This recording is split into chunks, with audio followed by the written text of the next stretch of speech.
Hey guys, welcome back to the channel. This is story about what if Naruto changes after Haku dies part 1. Before I start, please do support for more amazing content and comments for part 2.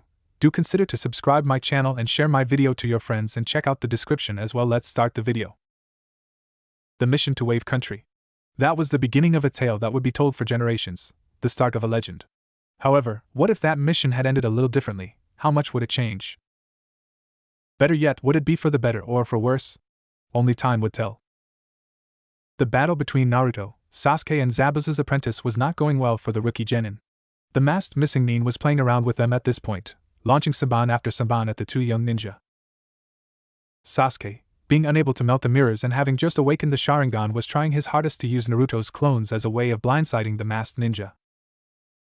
Naruto in his typical fashion just churned out clone after clone, hoping that it would get him somewhere. Suffice it to say, it really wasn't. However, Sasuke was doing his best in an otherwise terrible situation and was getting closer and closer with his uses of the Katan, Gokaku no Jutsu, Fire Style, Great Fireball Jutsu, by using the Sharingan's time-slowing capabilities to track the ninja's assaults. Having noticed this, the masked ninja made a decision. Take the bait out of play. The bait being Naruto and his endless supply of clones was the obvious choice for turning this battle around. Without the clones, Sasuke's leverage of the situation disappears.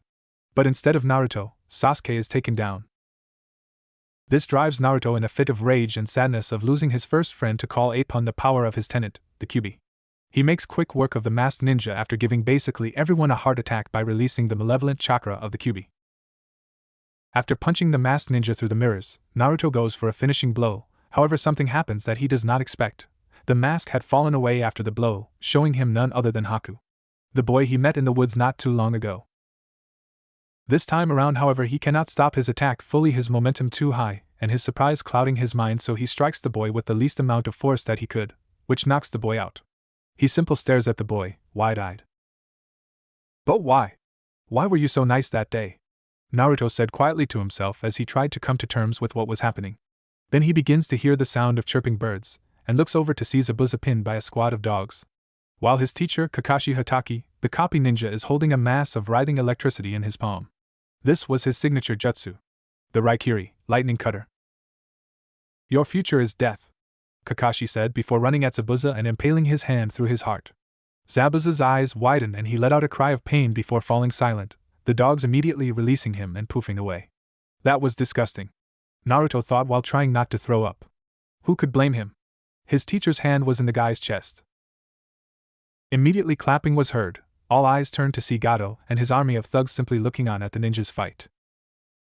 "Well, I guess the great demon of the mist isn't so great after all," Gato said smugly. "Good, wasn't planning on paying the guy anyway, this just makes everything easier for me." At this, everyone present narrowed their eyes, except Tazuna, who looked a little worried. However, his thugs didn't get chance to attack, as a crossbow bolt landed in front of them. Everyone turned to see Inari and the villagers at the other end of the bridge, armed with whatever weapons they could find. Naruto smirked at this. Seems the kid has courage after all. Naruto then proceeded to make an army of clones while Kakashi readied himself for another fight. It was a very disappointing fight. Gato's men fought like brainless fools, expecting the first slice to end it all. This made it rather easy for the ninja, who simply knocked them all out while Kakashi killed Gato with another Raikiri, and with him gone, Wave's freedom was returned. The Konoha shinobi promptly made their way back to Tazuna's house. Sakura was able to wake up Sasuke, showing the enemy ninja had not actually killed him. They then bound said ninja in rope and took him with them. They then all had a well-deserved rest while the young blonde contemplated the events of the day. Was everything we spoke about in the woods just an act so that he could find out about my team, or was he planning on quickly getting rid of me if he had the chance? Or maybe he was sincere. These weren't the only thoughts going through the blonde's head. He was known to be a little dumb, but he wasn't a complete moron, his brain was indeed functional. So they all slept the day off, knowing that tomorrow they would have to deal with the building of the bridge again, along with having a little chat with their guest. Naruto, however, wanted this more than the rest of them for reasons they were not aware. "I will figure out if he was sincere, no matter what it takes." These were his last thoughts before he nodded off to sweet, sweet sleep. The next day, everyone awoke feeling a little stiff. The enemy ninja was still unconscious, so they all decided to have a nice morning before the less pleasant activity of the day began. Interrogation never was a fun job. Somewhere in Konoha, a very scarred man felt the need to knock some sense into someone for reasons he didn't understand. Naruto made his way into the kitchen and saw Tsunami making breakfast and smiled. She was such a kind-hearted person, not like the Konoha population. No need to be bitter, let's just enjoy the time we have here, he thought a little glumly. Good morning, Naruto said cheerfully, as Tsunami turned to him. Good morning to you too, Naruto, how was your rest? She replied with a smile. Naruto yawned a little before answering. It was great, after all that action yesterday it felt great to just rest, you know. He then saw his teammates at the table along with his sensei. So his thoughts returned to their prisoner, but he'd deal with that after breakfast. After a nice quiet morning, Naruto finally piped up, so Kakashi-sensei, what are we gonna do about that guy? He asked with a small frown, not liking the possibility that his new friend could have been playing him for a fool. Well, Naruto, Kakashi began, we don't really have to do anything, I suppose. He isn't technically our enemy anymore, but we need to ensure that he won't go into a rage over Zabuza's death, so we need to play this carefully. He finished with a very business-like attitude that the rookies were a bit taken aback by. Kakashi could be serious? Fair enough, sensei, he replied, while Sasuke started to grin a little. Maybe he could test some Sharingan Genjutsu on their prisoner. Kakashi, Sasuke began. If we need to interrogate the guy, I want to try out my Sharingan on him. Meanwhile, Kakashi simply sighed. Sasuke couldn't just stay out of it, could he? Sasuke, simply awakening the Sharingan doesn't mean you have access to all its powers. Give yourself chance to train it a little, any? He replied, while Sasuke simply scowled and went back to his brooding, while Sakura fawning over him. I really need to train that out of them, thought Kakashi with hidden exasperation. Naruto then turned to address Sasuke about his death, thinking it best to be honest rather than continuing their silly feud. Hey, Sasuke? He said, to which Sasuke looked at him with a single brow raised. Naruto took this as a sign to continue. I'm glad you weren't killed on the bridge. We may not act it, but I do think of you as a friend, he said a little nervously. During the mission the two had seemed to become closer, but neither went as far as to mention friendship to the other. He was a little worried Sasuke would just scoff and call him a dope. Like that guy could kill me, dope, he said, to which Naruto simply lowered his head. Sasuke, however, was simply using this bravado to ease into the more unfamiliar thing he was about to be. Nice-ish. But thank you, Naruto, he said, having to grit his teeth to say Naruto instead of dope. Naruto immediately cheered up at this. Maybe it was a sign that the day would end well. Sakura couldn't believe her eyes. She didn't hate Naruto anymore, but she was shocked Sasuke could be so nice. Hell, the guy barely spoke to either of them. Maybe they required a trial by fire to kickstart their friendship. A trial by fire she wasn't a part of. She sighed, wondering when she could get the attention of her Sasuke-kun. She would need to be there next time. Maybe she should train a little? Naruto decided to address his other teammate. So Sakura, how are you doing about this? Seeing death isn't easy. I almost threw up seeing Kakashi kill Zabuza, he said. She simply looked at him and blinked. He could speak to her without being annoying? Nah, he was probably deep in thought about seeing that boy again, since he told them they'd met once before. Kakashi then scolded him about not telling them, but honestly, could they blame him? The guy was so normal in the forest. Not to mention Naruto was a rookie genin, he'd hardly noticed something so well hidden. Well, I'm doing okay, I guess. I don't think I'll sleep right for a while though, that was a pretty exhausting day, she said. Then she remembered something very important. Naruto, she said with a hint of fear. What was that power you used on the bridge? She said with apprehension. Naruto raised an eyebrow, until he remembered what they were talking about. He was trying his hardest to come up with an excuse. Kakashi was mentally leaping at the friendly interaction of his team. Alas, all good things must come to an end, and when the Kyuubi came to attention it was usually that time. So he needed to cut this short. How about we pay our little guest a visit, any? He said quickly, not giving anyone chance to say no. All the genin walked with him, but Sakura made a mental note to continue this at some point. Later that day, Haku was not having a good time. No, first the blonde boy goes into a fit of rage and releases unbelievably powerful, an evil red chakra and beats him outright. Then he was knocked out. He had no idea what happened to Zabuza or if he was even alive.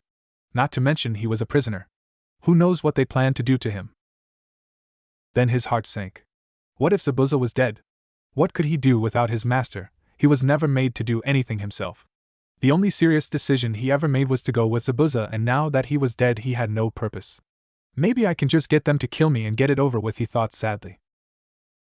Though, all this time alone in the room gave him plenty of time to think about things, which made him think, do I need to die? I have freedom now, freedom to do as I wish. Can I really put that as a positive though? I've never had complete freedom. I don't know what to do, Haku thought, as his thoughts trailed back to the blonde boy he met in the forest a few days before the Battle of the Bridge, the one responsible for him being taken out of the fight. He sighed. What would Naruto think of him after he tried to kill him and his friend, the Uchiha? Haku legitimately liked the boy since he was honest and had a very positive goal, despite all the sadness and loneliness he saw in the blonde's eyes. In a way, they were the same, it seemed. His musing were finally stopped when the entirety of Team 7 entered the room with various expressions. Kakashi seemed neutral, Sakura was a little fearful of the one who could defeat her Sasuke-kun, and Sasuke was brooding. However, it was the blonde's expression which truly made him upset. He looked betrayed, hurt by the fact that the one he spoke with so casually was actually someone who was planning to kill them. Though he couldn't help but think about the way Sasuke was spared, despite everything. This brought a little hope to his clouded mind. The silence was palpable, which Kakashi decided was enough and began to speak. So, let's talk, shall we? His only response was Haku looking up at him and inclining his head slightly. Alright then, let's start with names. My name is Kakashi Hatake, and you are? He spoke cheerfully, despite the fact that this was for all intents and purposes an interrogation. My name is Hakayuki. I am the last of the Yuki clan. He spoke with little emotion, something Kakashi could easily connect to the fact that Zabuza was dead. Well, I didn't ask about your clan status, but I'm pleased you're being so cooperative, he said. Now then, since your friend Zabuza is dead, what do you intend to do? We can't actually accuse you of anything other than assault since you are either a missing nin nor have you killed anyone. He continued in a serious voice. I don't know, Zabuza's goals were my life. I am little more than a broken tool, he said sadly, looking crestfallen, with a few tears welling up at the confirmation on his master's death. Then he began to cry. Team 7 gave him some time to calm down before continuing. Well, they would have, if Naruto wasn't there. Naruto couldn't take the way he thought of himself, and decided it was his time to get involved. What do you mean, just a tool? You are a ninja, a human being. If that's all that guy thought of you as, then there was no point of helping the jerk, he said with anger leaking out. Haku, hearing this, let out a small laugh, though it was more bitter than cheerful. That may be, but what would you do if you had only one precious person? Would you do anything to help them, to get them to achieve their dreams? That was exactly what my goal was for Zabuza-sama, he replied, again almost emotionless. Kakashi decided to butt in before Naruto threw a tantrum. Alright, well that's good and all, but we still don't know if you are safe to release. So until the bridge is complete you will be our guest, so to speak. After that you can do as you please, since you clearly were just following orders. Kakashi spoke, knowing that everything said was true by examining the conversation with his Sharingan. The other two members of Team 7 were surprisingly indifferent. Sasuke was disappointed he couldn't use his dojutsu to interrogate the guy, while Sakura was silently fawning. If that is what must be done, so be it. Haku spoke with finality. Kakashi nodded at this, slightly glad the boy was so broken since it made his job here so much easier. He then untied Haku and allowed him to go and clean himself of all the filth accumulated during the fight. After a while, he emerged and went downstairs. Tazuna's family, not realizing what went on during the boy and Team 7, had a silent heart attack thinking he was going to finish what Zabuza started, but were surprised when he silently sat down and did nothing. Oh, and I mean nothing, he sat there near motionless. Like a statue. A creepy, mentally broken statue. This was the sight Naruto arrived to after coming back from some light training with tree climbing, since he was trying to further hone his chakra control. Seeing Haku in this state made it easier to approach the boy, since he knew how loneliness felt. He sat down next to boy and took a few moments to compose his thought, not wanted to get upset over potentially nothing. So he began, was any of it real? Was our conversation just a convenient lie to get away without making me see who you really were?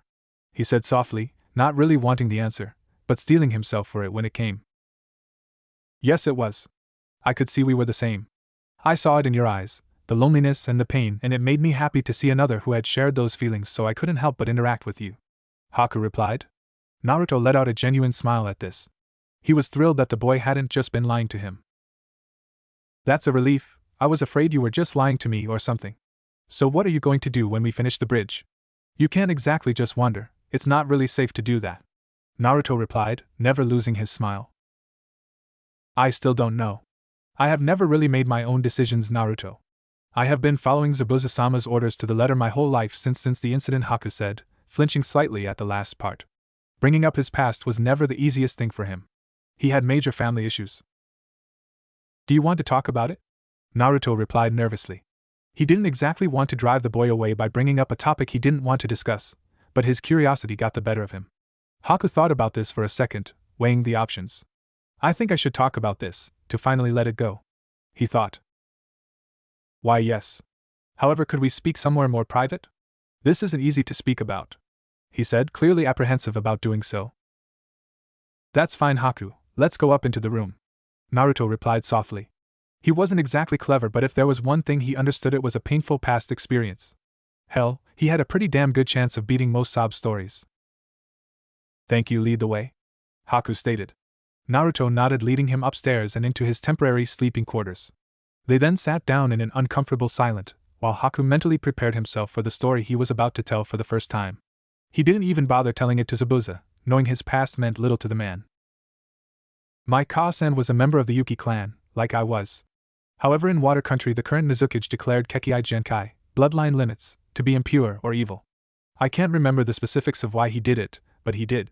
My Ka-san didn't want to be killed for something she had no control over, so she kept it hidden, never showing it to the world. After a while she met my father and settled down with him, eventually leading to my birth.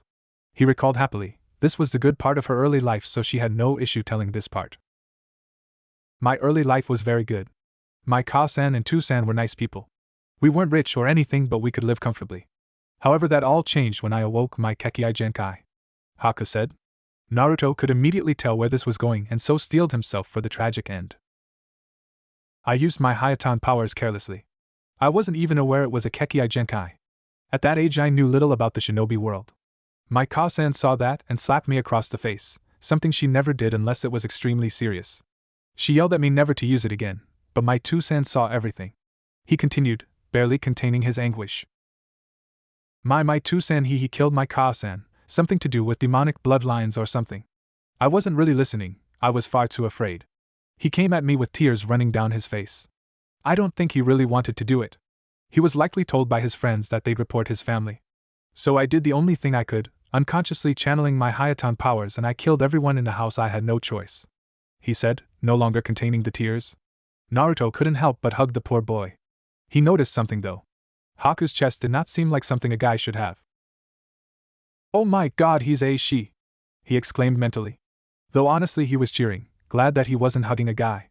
He could bring this up after the boy no girl finished her story. So then I just went away, scrounging food wherever I could and just trying to stay alive. Then when I had sat down of a bridge one day, a masked ninja came up to me. He offered me a place at his side, as a tool.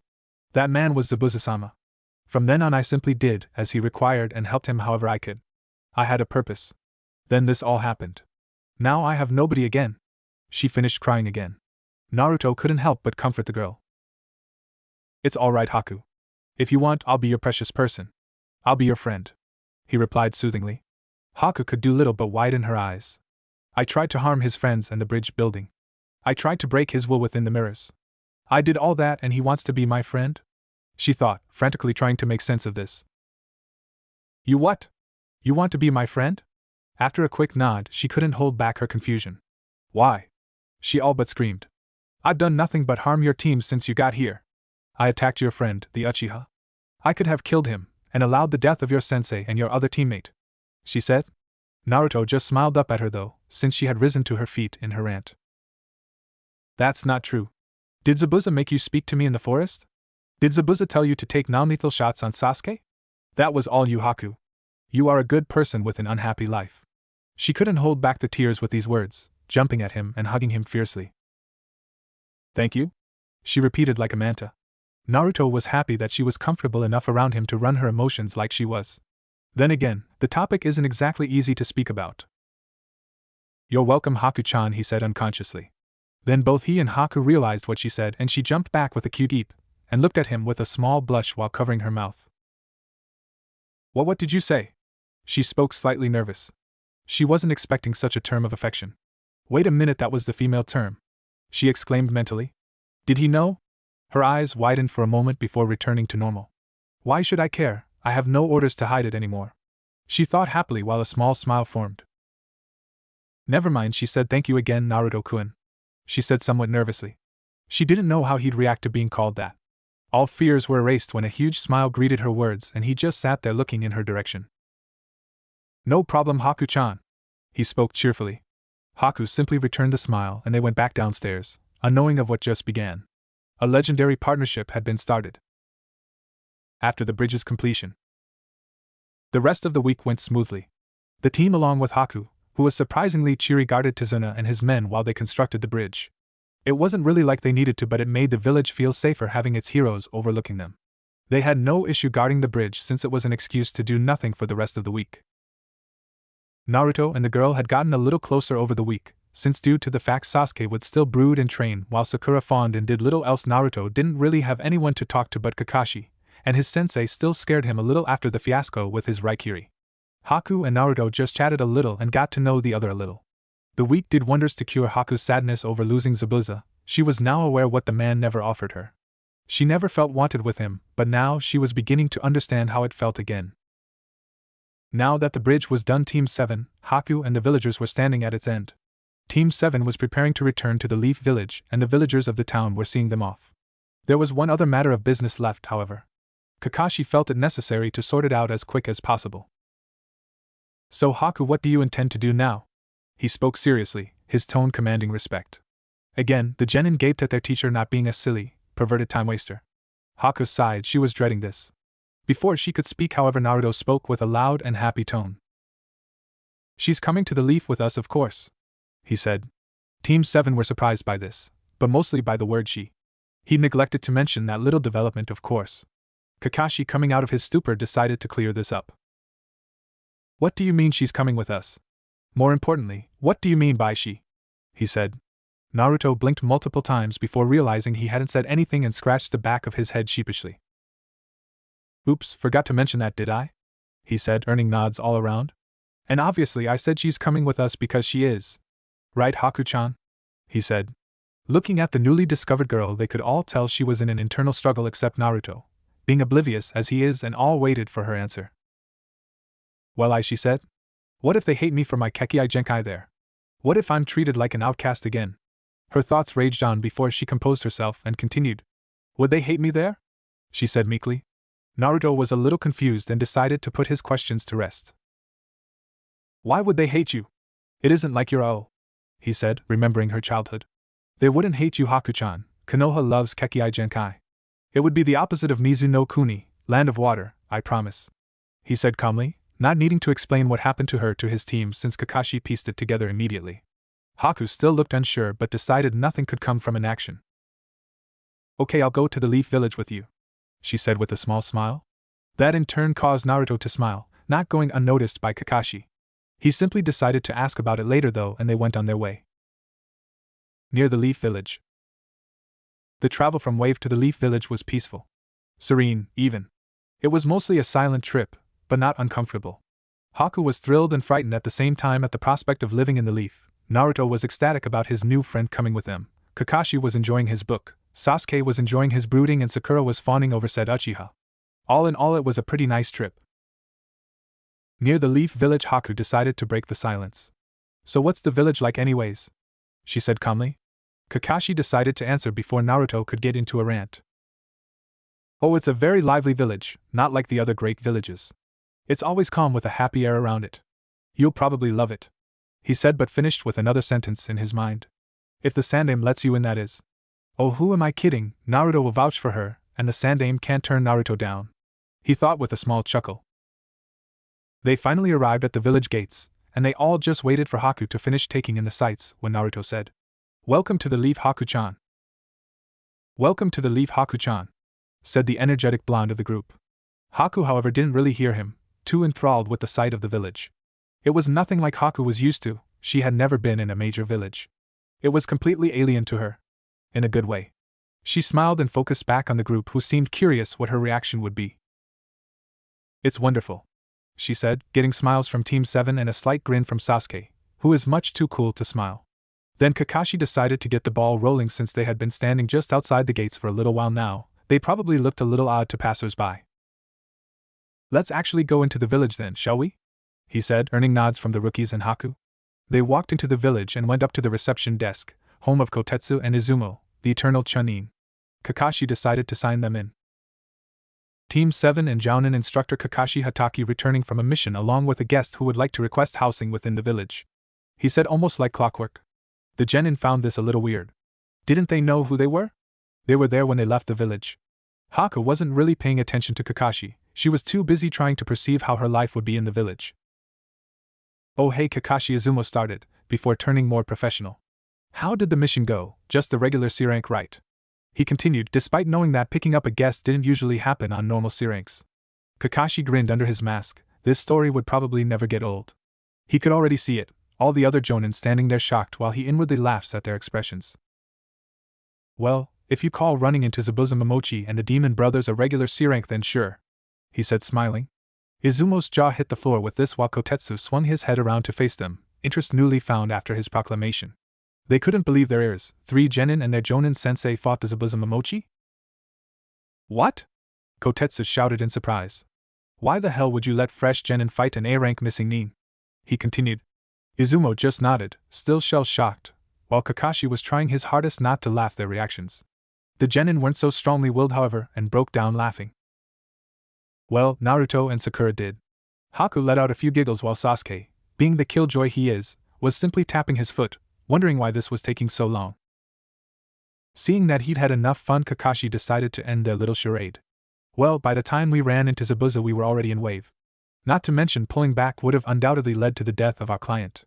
We didn't have any real method to contact the village for reinforcements at that point. Besides, I took care of Zabuza while my genin took on his associate. I'm not that irresponsible, he said with a pout. Izumo and Kotetsu didn't quite buy it but decided to leave it there. Whatever you say, Kakashi, Kotetsu said. Oh, who was his associate, by the way? He would have to be pretty tough for Zabuza to bother taking him along. He finished. Haku's eyebrows twitched at this. Did she have to be a male to be taken seriously? She was starting to dislike Kotetsu. Kakashi smirked, knowing this would get a good reaction too. Oh, nobody special. Just that girl over there is all, he said, pointing at Haku, who was a little nervous being the center of attention. Izumo gaped while Kotetsu just raised an eyebrow. I was being serious, Kakashi, he replied. Again, Haku wasn't happy about this and decided to put his skepticism to rest. Blurring past Kakashi, Haku appeared behind Kotetsu with a samban to his neck. He started to swear at this, having clearly annoyed the girl. A girl who spent a lot of time around Zabuza he was so dead. Oh, I'm sorry, am I not scary enough for you? Maybe it's because my mask is gone, she said coldly, making the man sweat even more while Naruto looked a little sheepish, since he was the one who broke said mask. Izumo and the genin were rather surprised by this action, while Kakashi decided to ease the tension. Alright Haku, no need to scare the man to death. We still need to see the Hokage, and I get the feeling your chances of getting into the village will severely decline if you kill one of our gatekeepers, he said seriously. Haku nodded and blurred back to Naruto's side. Nice one, he said. Haku smiled at this and went back to her thoughts. Well, if that's all, we'll be going to see the Hokage now, Kakashi said, resulting in nods from the 2 chunin. They then started leaving while Izumo whispered to Kotetsu. You are so lucky Kakashi was here, he said, to which Kotetsu gulped, not wanting to see what Haku could do. At the Hokage's office. Upon arriving at the Hokage tower, Haku briefly studied the building before being pulled along by a grinning Naruto. Then they saw the Hokage's secretary, who promptly ushered them in while going back to her duties, whatever those were. They entered the room to see an elderly man with spiky white hair sat at a long ornate wooden desk. This man was the Hokage, Hiruzen Sarutobi, the man known as the Professor. He was battling an indomitable horde of man's worst enemy. Oh yes, that's right. He was dealing with paperwork. Damn it all, IT never ends, he said with obvious frustration. Then he spotted Team 7 at his door along with someone he didn't recognize and immediately went into Hokage mode. He turned to Kakashi, who immediately straightened under the old man's wizened gaze. Report? He said passively. Kakashi nodded and gave him his written report, hoping he could escape without a serious case of scolding. Alas, he was too busy thinking about this and gave the Hokage plenty of time to skim through the important details before releasing a pretty hefty dosage of KI, or killing intent, on the masked jounin. You took a genin team on what was essentially an A-ranked mission, he said angrily, making the jounin shrink under the intensity of his anger. He quickly composed himself, finding a way to pass off the blame to someone else. Or should I say, 3 other people. They requested we continue the mission, Sandaime-sama. He spoke quickly while receiving glares from the young genin. Sell out, they thought. The Hokage rolled his eyes at this. Did he really think that would work? Oh, I wasn't aware these genin were in charge of the team, Kakashi, Must be my mistake. He said sarcastically before sighing and continuing. Well, I suppose congratulations are in order for you three. An A-rank mission without dying at your age is rather remarkable. He said kindly, entering the grandfather figure mode. Hi, Hokage-sama, /thanks Gigi, said the genin, two of whom then looked at a certain blonde incredulously. He couldn't get away with calling the Hokage that, right? However, the man just smiled at them and continued. Well, this will be recorded as an A rank, and you will be paid accordingly. Now, is there anything else? He said, looking straight at Haku. She steeled her nerves and decided to speak up. Hi, Hokage-sama. I would like to request to join the village as a shinobi of the leaf, she said seriously. The Hokage raised an eyebrow at this. He did just read the report, so he was aware of who the girl was, but he was expecting her to be a prisoner or something. Kakashi really needed to detail his reports more. Oh? Why should I allow this? Have you anything to offer the village? He spoke, feigning ignorance of who she was. Haku nodded at this. She figured it would be better to be truthful. Hi. I am the last known individual with the Hayatan Kekkei Genkai. I am proficient with both my bloodline and Suiton ninjutsu. I have the bare minimum of knowledge regarding Futon ninjutsu in order to use my Kekkei Genkai. I have also received training from Zabuza Momochi, she said, ending with her head down. This was the defining moment. If the man was as smart as they say, he'd know where they found her, and would make a decision now. I see, he said. That is a very impressive skill set you have there. However, why should I allow you entry to the village after assisting the attempted murder of Team 7 and their client? He spoke, not revealing what he was truly feeling, though he was very experienced, so it came naturally. Haku was feeling the pressure of the situation and was starting to falter. She was about to reply when a certain blonde decided to save her the trouble. Gigi, she was just following Zabuza's orders. Without him, she has no reason to do anything bad, not to mention it shows she can follow orders well if she did that without wanting to, the blonde said defensively. Haku merely looked at him with a smile. He was so kind to her despite everything. The Hokage, despite all his experience and self-control, simply couldn't stop a smile from breaking out across his weary face. Well, I'll keep that in mind, Naruto-kun, but I'd like to hear it from Haku, he said. Honestly, he'd already made his decision, but for appearance's sake he'd wait until she answered. So Haku decided to finish her argument. I was indeed loyal to Zabuza-sama, and honestly, if he was still alive, I would still be your enemy. However, with him gone, I have no grudge against you. In fact, I am actually quite fond of this village thus far, and Naruto-kun has become one of my precious people. She spoke seriously. She was silently cheering that she didn't stutter or let out an hint of fear. Kakashi and the Sandaime picked up on the way she referred to Naruto, along with the fact she openly admitted she thought he was precious to her. Kakashi thought this would be great teasing material in the future, while the Sandaime was happy that Naruto finally found a girl who liked him. Not that the idiot realized what was really going on, of course. Hell, even Haku didn't make the connection. Alright then. If I allow you entry as a ninja of Konoha, I have a few conditions. Do you have any issues with that? He asked. Getting a quick no in response, he continued. Firstly, you will not be able to leave the village for a month, he said. Seeing no argument, he continued. Secondly, you will be joining Team 7 during their training sessions, but you will not be on their missions, he said, again seeing no argument. It was the opposite, in fact. She seemed pleased.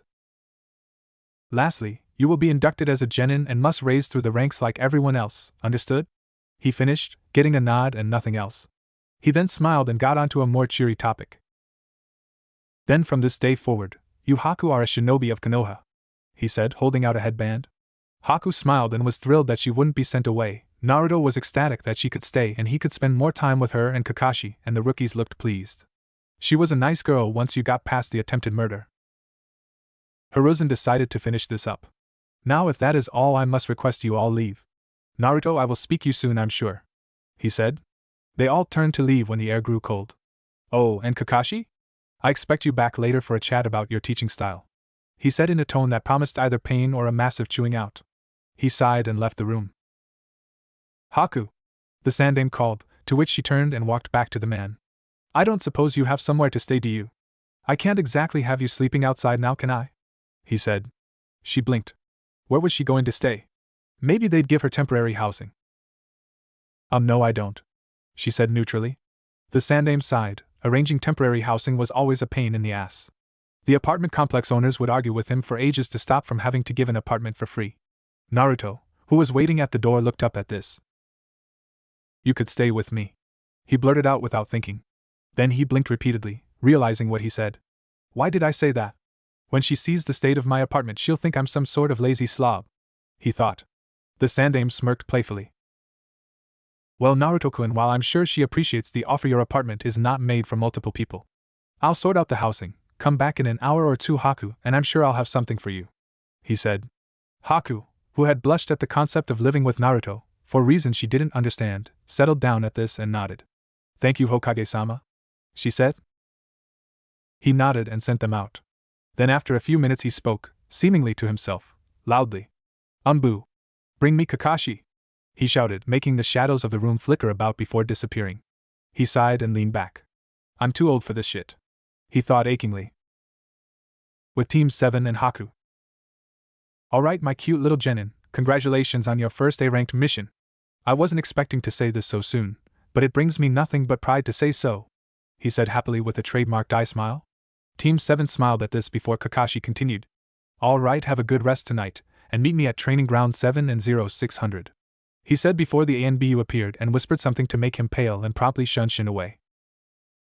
I wonder what that was about, Naruto said. Sasuke rolled his eyes at this and decided to get his daily insult to the stupid blonde in. Isn't it obvious? The ANBU work for the Hokage, and he seemed pretty mad earlier when he asked Kakashi to come back later. You're such an idiot, dope, he said with a smirk. Naruto was about to retort when Haku put a hand on his shoulder and shook her head. He conceded to this and simply decided to ignore the prideful Uchiha. Sakura decided to throw in her own little comment. So Sasuke-kun, you want to go get a bite to eat or something? She said suggestively. Sasuke snorted at this, but honestly he was considering it, but not alone with Sakura. He'd end up killing himself or something. HN. You wanna come, dope? He said casually. Naruto tried to think of something else he could have said, not believing Sasuke would be around anyone. When he couldn't, he let out a small, genuine smile and spoke. Sure. You want to come, Haku-chan? He said cheerily. Haku smiled and nodded. She had an hour or two to waste before she had to get her apartment key anyway. The young shinobi decided to go somewhere rather familiar. Choji's favorite restaurant, Yakiniku. The genin walked in to find Team Asuma were already there. They were waved over by Asuma when he spotted them, so they decided they may as well join the group. Hey guys, said Choji Akimichi, the big-boned member of Team Asuma. Oh, it's you guys, how troublesome, said Shikamaru Nara, the lazy strategist of Team Asuma. Sasuke Kyuin, said Ino Yamanaka, the blonde fangirl of said team. Well, if it isn't Kakashi's team. You guys just come back from a mission? Asked Asuma Sarutobi, son of the Hokage. He heard they had gone on a C-ranked escort mission to Wave. Something about a bridge.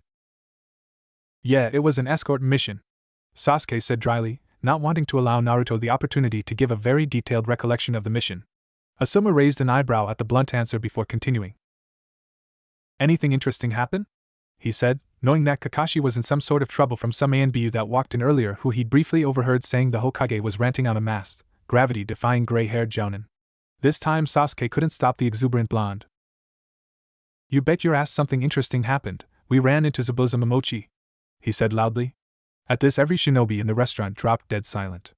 Asuma was in a state of shock while his team was a little confused as to why that got such a large reaction out of their usually rather laid-back sensei. Zabuza Momochi? The demon of the mist? A-rank missing nin? He said, unable to hold back his surprise and skepticism. His team's eyes widened at this. Naruto's team took on an A-rank missing nin? The one and only, he said. Asuma blinked. And? He said. What do you mean? Naruto replied with confusion plastered across his face. Asuma sighed, remembering who he was dealing with. I mean, what happened? Did you beat him? Did your mission succeed or fail? You know, that kind of thing, he said.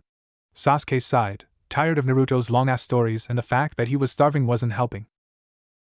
Long story short, we ran into the demon brothers, beat them, and then Zabuza showed up and got beaten by Kakashi.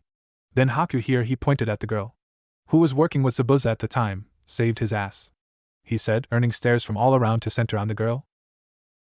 She shrunk slightly under their gazes before she finished the story. After I saved Zabuza-sama, he took a week to recover. Then when we attacked again, I was beaten by Naruto-kun and Kakashi killed Zabuza-sama, she said sadly. Then, seeing as I had nowhere to go and was no longer their enemy, I came here to the Leaf, she concluded. The Hokage just let you in, said Shikamaru, earning a shake of the head from Haku.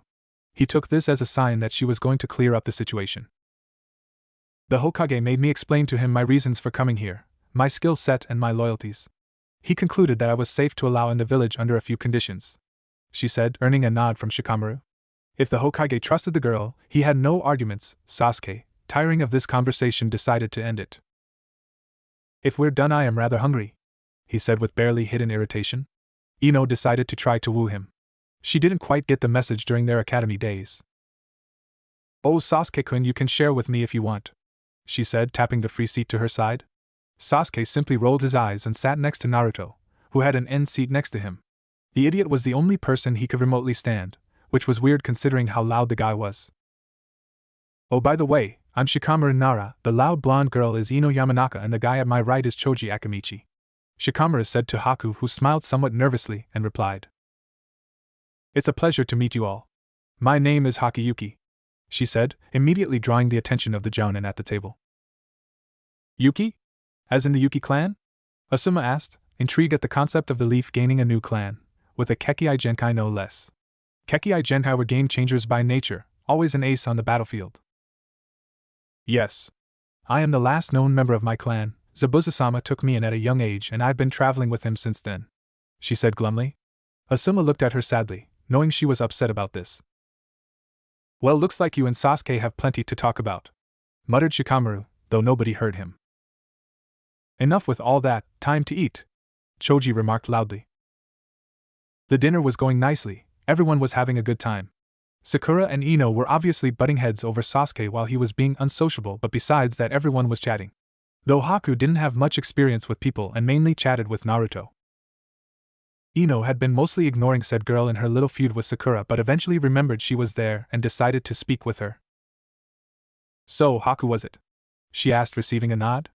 Are you interested in anyone? She asked. Haku didn't quite catch her drift, again not having a great deal of interaction with other people during her time with Zabuza. What do you mean, Ino? Ino blinked at this. What? You know, do you like any guys? Maybe Sasuke-kun, I mean I wouldn't blame you, just look at him, she said, raising an eyebrow playfully and glancing at him. Haku thought about this for a second, before a certain blonde entered her mind. She blushed at this, still not really understanding why she was reacting like this. She had been around people, she didn't reveal her true gender to any of them, but she had been around plenty of people, so why was she reacting like this when she thought of the blonde? It must have been because he was precious to her. Yeah, that was it. I don't believe I have any interests at the moment, Ino, she said, making the girl sigh before going back to what she was doing. Haku, however, was still contemplating the question. She would have to properly think this over later. The dinner went by smoothly from this point on, both teams exchanging embarrassing tales of crappy D-rank missions that they'd been on since they graduated the academy, and things that they had learned. When it came to what they had been taught by their jounin sensei, things began to get interesting again. So, what did you guys learn from Kakashi-sensei? Asked Choji. Well, we've done teamwork exercises and the tree climbing exercise and that's it, Naruto said regrettably. Asuma immediately cut in here, not believing his ears. You're joking? That's all he's taught you since you left the academy? He asked, receiving nods from Team 7. That's horrible, you are supposed to be taught physical conditioning and personal taijutsu styles right out of the academy. How could Kakashi let you go on a C-rank mission with nothing but tree climbing? He spoke, a little angry at his fellow elite jounin. Actually we learned that on the mission, Naruto corrected. Asuma's jaw dropped at this. What was Kakashi thinking? Was he trying to get these kids killed? Well, I bet my dad is gonna have fun with your sensei if that comes up, he said, sighing. He was going to have such a headache after all this. With all that cleared up, the dinner finally ended and everyone went on their way. Team Asuma went on their merry way while Team 7 decided to say goodnight to one another. See you guys tomorrow's, I'll go with Haku to see Gigi, said Naruto with a grin. The other genin still couldn't believe how he spoke about the Hokage, the strongest person in the village, but they resolved to question it another time. Yeah, see you dobe, Sakura Haku, Sasuke said before walking off. Sakura looked his way before speaking quickly to the other two. CYA Naruto. CYA Haku, she said before running after Sasuke and shouting. Sasuke-kun, wait. I'll walk with you. Sasuke started running at this while Naruto and Haku's sweat dropped before walking toward the Hokage tower. So Haku Naruto started, getting the girl's attention.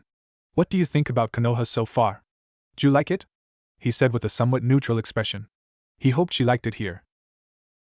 She smiled at him warmly. Yes, it's lovely. I can tell that I'll be happy here. Maybe one day I can restart my clan here. She mused absently before looking at Naruto and blushing a deep crimson. Naruto raised an eyebrow at this. Girls are weird, first Hinata and now Haku. I'm sure they are fine. He thought to himself as they continued in silence. However, soon the innocence of the situation would be ruined. As they were walking through the market district, Haku noticed people were avoiding them and starting. She focused her senses and was shocked by what she heard. Look, there's the demon brat. Why is he even still here? The village would be better without him. Why can't he just disappear? All these things and more were being whispered in their direction, and she looked at Naruto. What she saw nearly broke her heart. While his expression still seemed normal, his eyes were showing that he was in turmoil. His heart was being shattered as he just walked and did nothing to protect himself. She couldn't contain her anger and dragged him into a nearby alley so that she could get away from the stares, glares, and hateful comments. Naruto-kun! What the hell was that about? She all but shouted, why are they being so cruel to you? He sighed and lowered his head. I can't tell you, Haku-chan. I don't want you to hate me. He spoke with rare sadness in his voice. Haku actually seemed to get more angry at this. Why would I hate you? Do you not trust me to believe in you? Do you think I'm some horrible person who would just toss you aside for the smallest of things? She said. No, he answered quickly. But it's a pretty big deal and I don't want it to come between us, he said. Is it your fault? She said. Well, no, but he said. Did you ask for whatever it is? No, it's just. Have you ever done anything against this village? Well, I did a lot of pranks. Then as far as I'm concerned, you are as much a victim as I was as a child. She spoke confidently. Really? He said softly. Would she really not care? Would she accept me? No, she thinks she will, but once she finds out what it is, she'll just be scared of me and avoid me. Yes, Naruto-kun. I really do, she said comfortingly, grabbing his hand and smiling at him. Well, could you give me some time to think about it? Please? He said. Of course, Naruto-kun, but you will tell me, understood? She said playfully. Naruto regained his smile at his and looked right at her. Yes, ma'am, he said exuberantly. Good, she concluded. They left the alley and resumed their walk to the Hokage Tower, though this time they decided to walk a little faster to avoid as many people as they could. Naruto was still hurt by the comments and stares, but he seemed happier after their talk. Maybe she won't care. Maybe she'll accept me, he thought with a smile. It made him wonder though, why did her friendship matter so much so him? The idea of her leaving him made him physically sick. He'd figure out in future, he thought to himself. Back at the Hokage Tower. While Haku and Naruto were about to walk into the Hokage office, Kakashi emerged from the office looking like he just figured out his books were burnt. He looked at them before lowering his head and shuffling slowly back home. The question is, why not Shunshin? Why do ninja walk anywhere? Naruto was cut out of his musings by Haku waving in front of his face. He blinked quickly before smiling and following her inside the office. Upon entering, the Hokage looked rather angry before resettling his face into a neutral expression upon seeing them. Ah, Haku-chan, Naruto-kun, he said while raising from his desk and walking around to them. Here's the key to your apartment. It's in the west district of the village in a blue-painted apartment complex, 3rd floor, room 56, he said, handing her a key. She smiled at the elder Kage before giving him a quick thank you. Now, as I said, you'll be with Team 7 for the next month, but you won't be doing missions during this time. As such, you will receive an allowance from myself until you are free to do missions. It should cover your daily expenses. If you need anything, I'm here most of the time, he said with a grandfatherly smile. Thank you, Hokage-sama, you are very generous, she said professionally, to which Naruto shook his head. Why did everyone act so professional around him? He was just an old closet pervert. Now then, I'll get back to my. He looked at his desk where the paperwork pile had seemingly grown since he stood up. Paperwork, he said through clenched teeth. Haku let out a small giggle at this, to which Naruto raised an eyebrow at. This caused her to blush and turn away. Seems Naruto has quite the effect on our newest kunoichi. Interesting, the elderly Hokage mused. Still, he needs to wear something a little more desirable if he really wants to get any positive attention. He thought, slightly irritated. Naruto's outfit was, in a word, disgusting. It was an eyesore in all meanings of the word. "Hi, Hokage-sama / sure think Gigi," they replied, before turning and walking out the door. "I really should be a little more concerned about letting him call me that in public. It's not like I really care, I like that little knucklehead," he thought before going back to his paperwork, which has again seemed to multiply. "Where is this all coming from?" he said before looking at Minato's portrait. "How did you do it?" he shouted, making all the shadows in the room groan and sweat drop. "Hey, I don't pay you to judge me," he said before grumbling about stupid blonde geniuses and going back to work. At Haku's apartment. After about 10 to 15 minutes of searching, they managed to find Haku's new apartment. It was nice enough, with a kitchen, bathroom, living room, and a free room for personal use. It was pretty spacious, at least compared to Naruto's apartment, and had already been furnished well enough. The wallpaper is a cyan blue with the occasion ripple pattern in yellow. There was a table in the middle of the room with some coasters and a flower pot with a few lilies in the middle of the table. There was a bookshelf with a couple of books about chakra control exercises and the history of the shinobi world and the Leaf Village in specific. There are a few basic wooden seats around the table, and some painting on the wall showing the Leaf Village and other noteworthy places. There was also a porch with a double-windowed door facing towards the village. The bedroom had a wardrobe, with some kunoichi-suited clothing in there, a chest of drawers, a single bed with a flower-patterned blanket. There was also a chest under the bed for item storage along with a bedside table. There was a window above the bed showing the garden behind the apartment complex. The kitchen had everything you'd expect: an oven, fridge/freezer, a sink, etc. It had a counter for preparing meals along with some cupboards for food storage. It had 2 windows on one side of the room showing the Leaf Village in its full glory and one on the right showing the forest outside the Leaf. All in all, it was a pretty nice place. "This is a really nice place, Haku-chan. Maybe I should ask for a temporary house," he said offhandedly. He'd forgotten that she'd seen the way he was treated, and so she knew what he meant with little effort. "What's your apartment like? Is it bad?" she asked, a little afraid for the answer. Naruto inwardly cursed for bringing the topic up. He sighed, and continued. "It's not awful, but it's not great either. It's livable, I guess," he said casually, obviously having come to terms with his conditions. "All right then," she said sadly. "I guess I should be going then. See you tomorrow, Haku-chan," he said with a smile, waiting for her answer before turning to leave. "I guess so. See you at training, Naruto-kun," she said, giving him a small hug, not finding it weird in the slightest. He smiled and walked out. She went through some of her books for the next hour or so before she found a book that interested her. She found a book labeled The Rise and Fall of Uzumaki. After reading through the whole thing, she had one thought on her mind.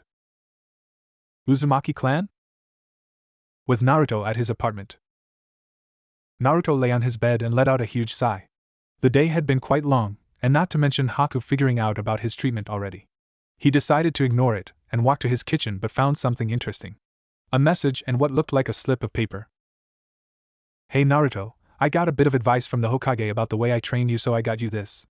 It's called chakra paper. If you channel your chakra into it, 1 of 5 things will happen depending on your elemental nature affinity. Your affinity determines what elements you will be best at using. If you have a fire affinity, the paper will ignite and turn to ash. If you have a wind affinity, the paper will split in 2. If you have a lightning affinity, the paper will wrinkle. If you have an earth affinity, the paper will turn to stone and crumble away, and if you have a water affinity, the paper will become wet or damp." From Kakashi. See you tomorrow at 6 a.m. "Huh, that's cool," he said, and picked up the chakra paper. He channeled chakra into it for a few seconds before it split in 2. However, it was what happened next that confused him. Instead of crumbling away, it turned to stone and began to sparkle in small places. What could it mean? Naruto and Haku were both rather confused at the moment. Both had discovered something they were not intending or ever expecting. Haku had discovered the lovable blonde idiot that she had been around for a while now was part of a clan. Not just some normal clan either, they were essentially on par with the Senju since they literally built their own village. She was rather saddened by the fact that it was stated that the clan was wiped out, however, but that led her to think about something. Did the blonde even know what his name meant? She had no way of knowing without asking, and since he had no family, it was uncertain if he was told. There was an unspoken rule that clans' names belonging to clans the size and importance of the Uzumaki were not ever to be given to one who was not of said clan, so the blonde was definitely related to the Uzumakis. The more she thought about it, the more confused she got. It did explain one thing though. why he was able to churn out so many damn clones. The Uzumaki life force and chakra was apparently quite legendary. Makes sense considering they were an offshoot of the Senju clan. She felt the beginning of a headache and decided to leave it there for now. She would ask said blonde tomorrow. Naruto, however, was trying to decipher what the strange reaction the chakra paper had meant. Kakashi said if the paper turned to stone and crumbled that you had an earth affinity. However, he didn't say anything about it turning to stone and sparkling. Maybe he was special? Yeah, right, he thought. I'm just some clanless orphan, what would be special about me? I would be told if I had some secret ability, right? He continued to himself. The thought wouldn't go away though. Gigi did say I was born on the day of the QB attack. Maybe my parents were special but he doesn't know who they were? He thought. He continued thinking about this before getting bored and giving up. I'll tell Kakashi-sensei tomorrow, maybe he has some more chakra paper. He said to no one. Then he crawled into bed and decided to sleep the day off. If there was one thing good about any day, it was sleep. Beautifully simple yet so enjoyable. Yep, sleep was great. Next day. Naruto rose from his bed feeling much better, the night having washed away his anxiety. His mind hadn't stopped pondering the chakra paper though, and then there was the fact that he'd have to tell Haku his secret at some point. He sighed, wondering how he got into this mess. He was about to have a quick breakfast when he heard a knock on his porch window. He looked over to see his teacher, Kakashi Hatake, just standing there. Like a scarecrow. A creepy one-eyed scarecrow. He walked over to the door, unlocked it and let him in. What's up, sensei? He said, somewhat bored. He was up, wasn't he? It's not like he was late for training, wait, was he? He checked his lock. 5:25, I still have plenty of time. He thought idly before turning back to his teacher.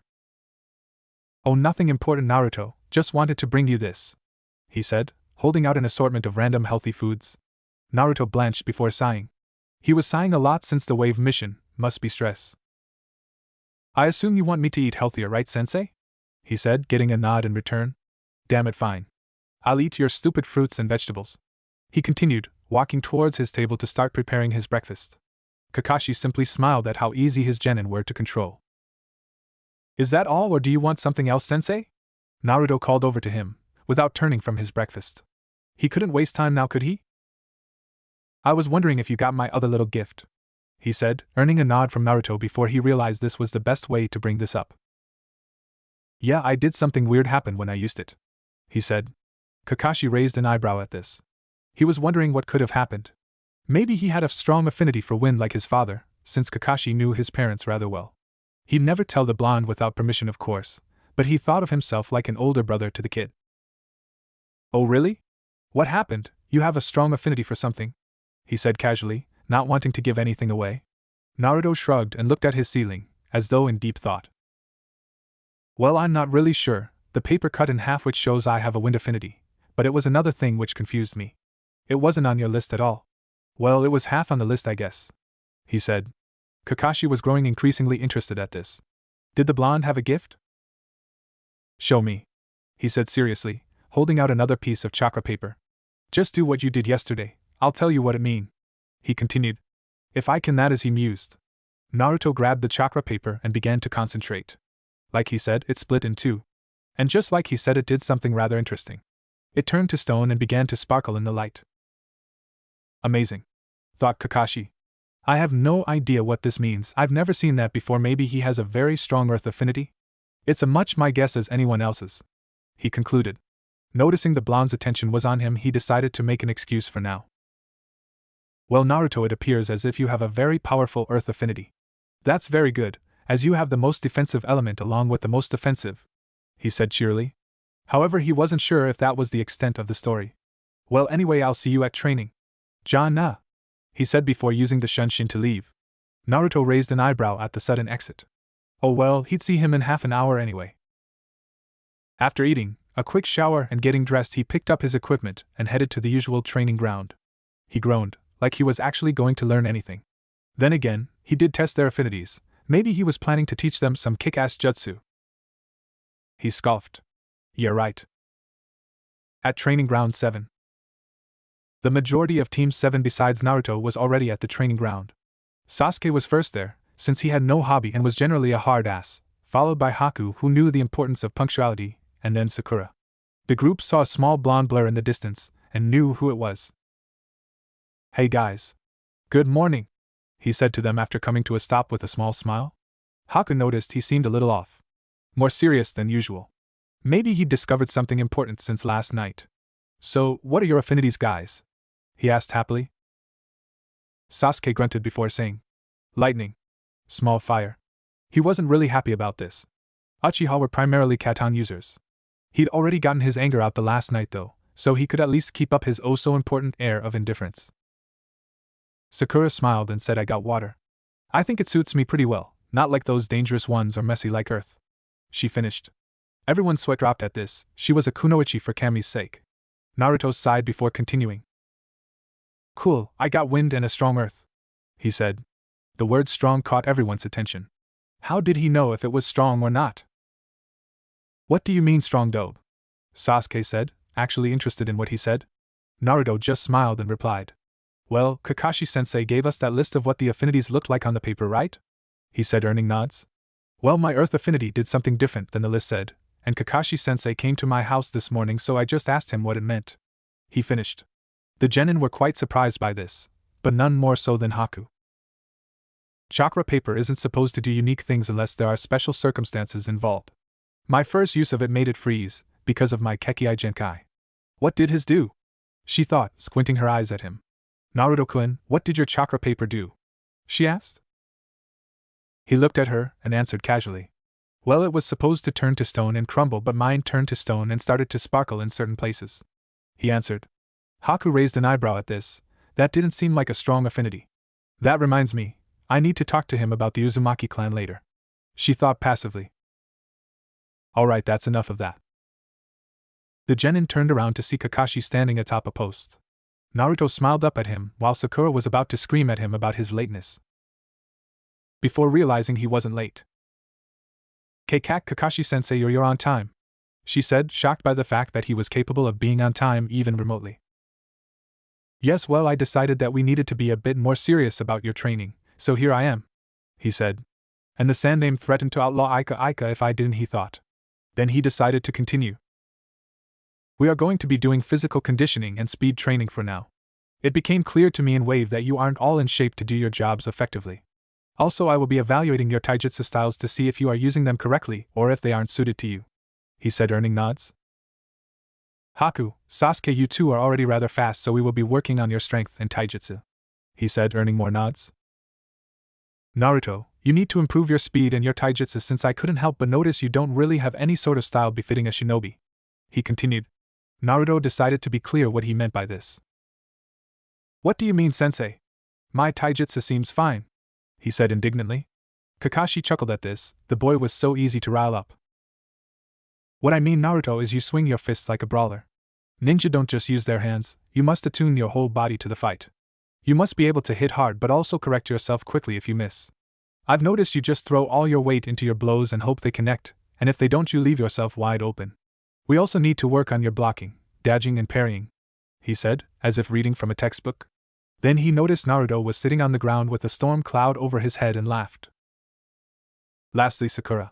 You need just about everything, he said casually. The girl face faulted at this, but realized he wasn't wrong. She has done barely any training at all. She just sighed and nodded.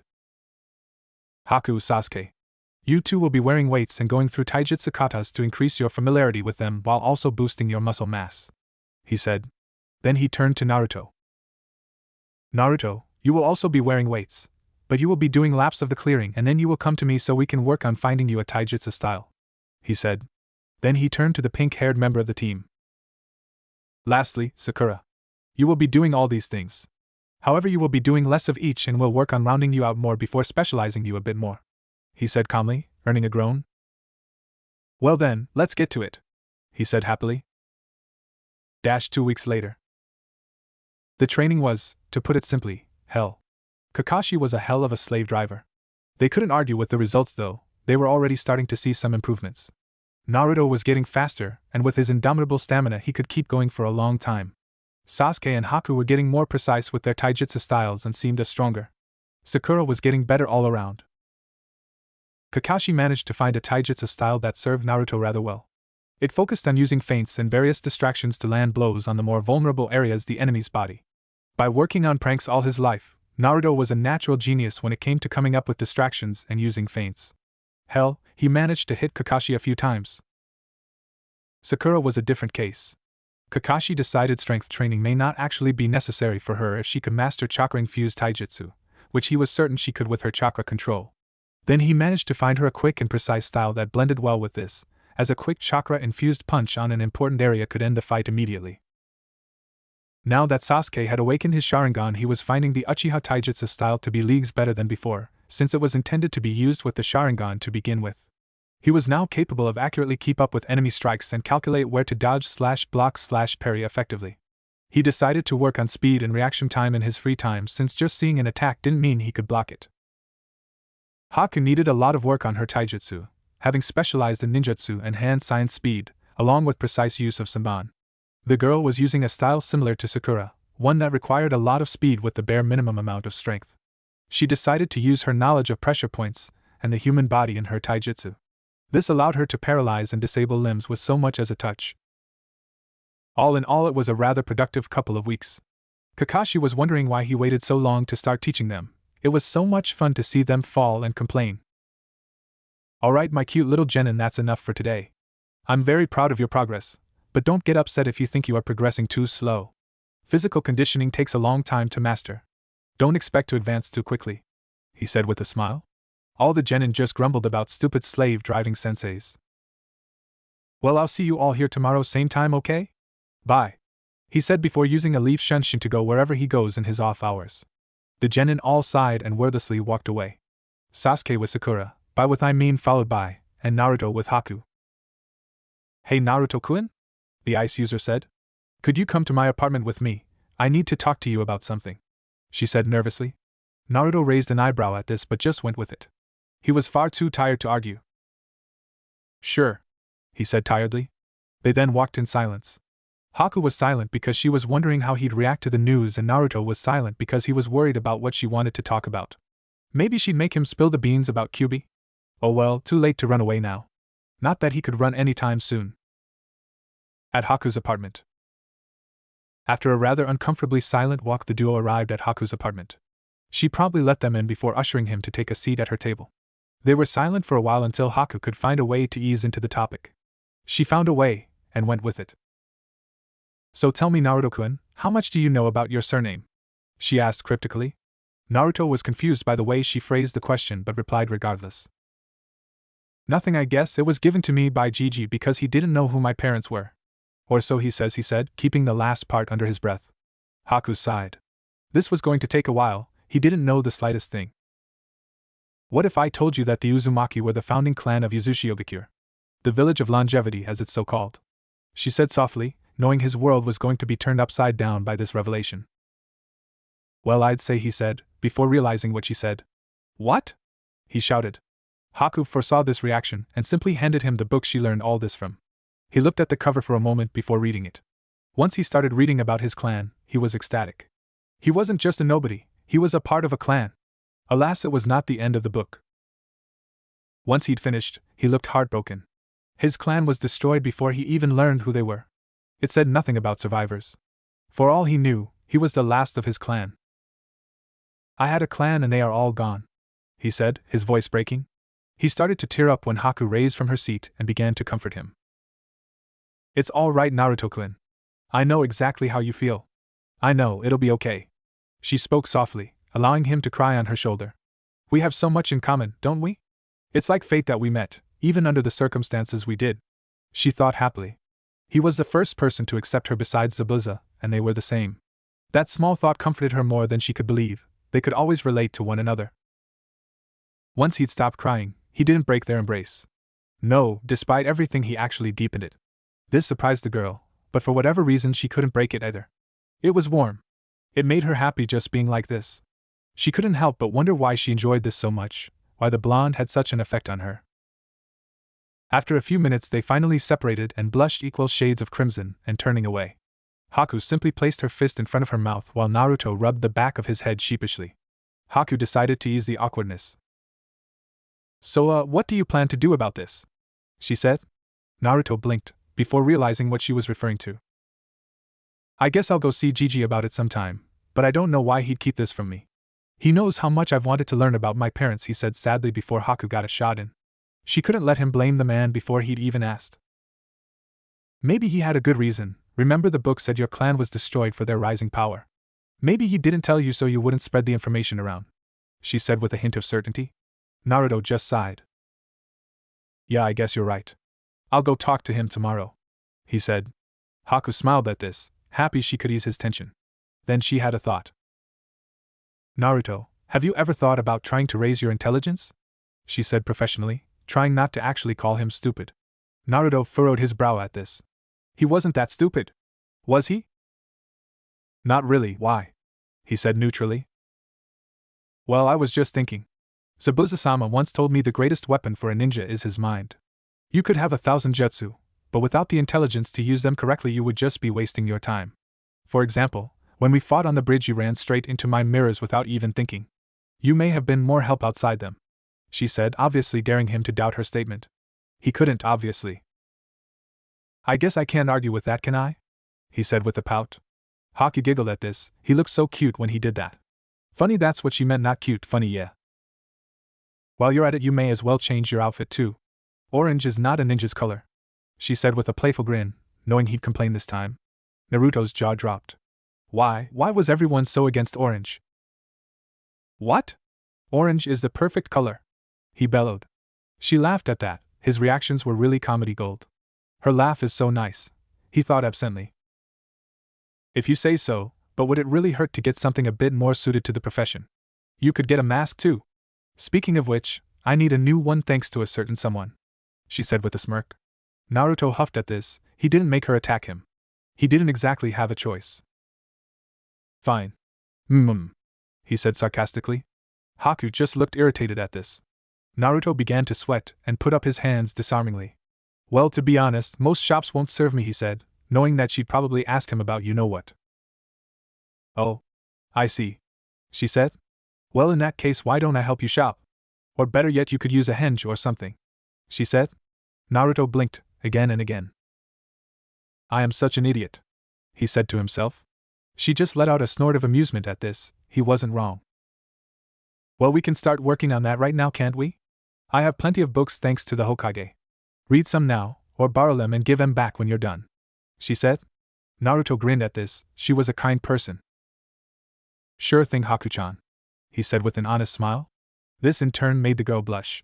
He sighed and went over to her bookcase, taking out a basic chakra introductory book.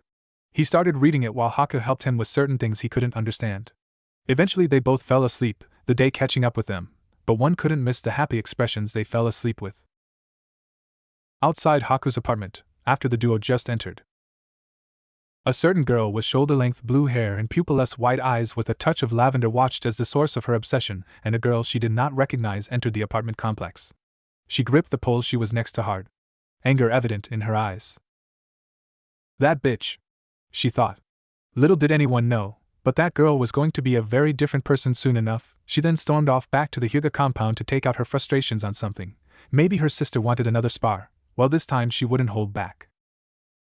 Little did Naruto know, but he changes the girl for worse.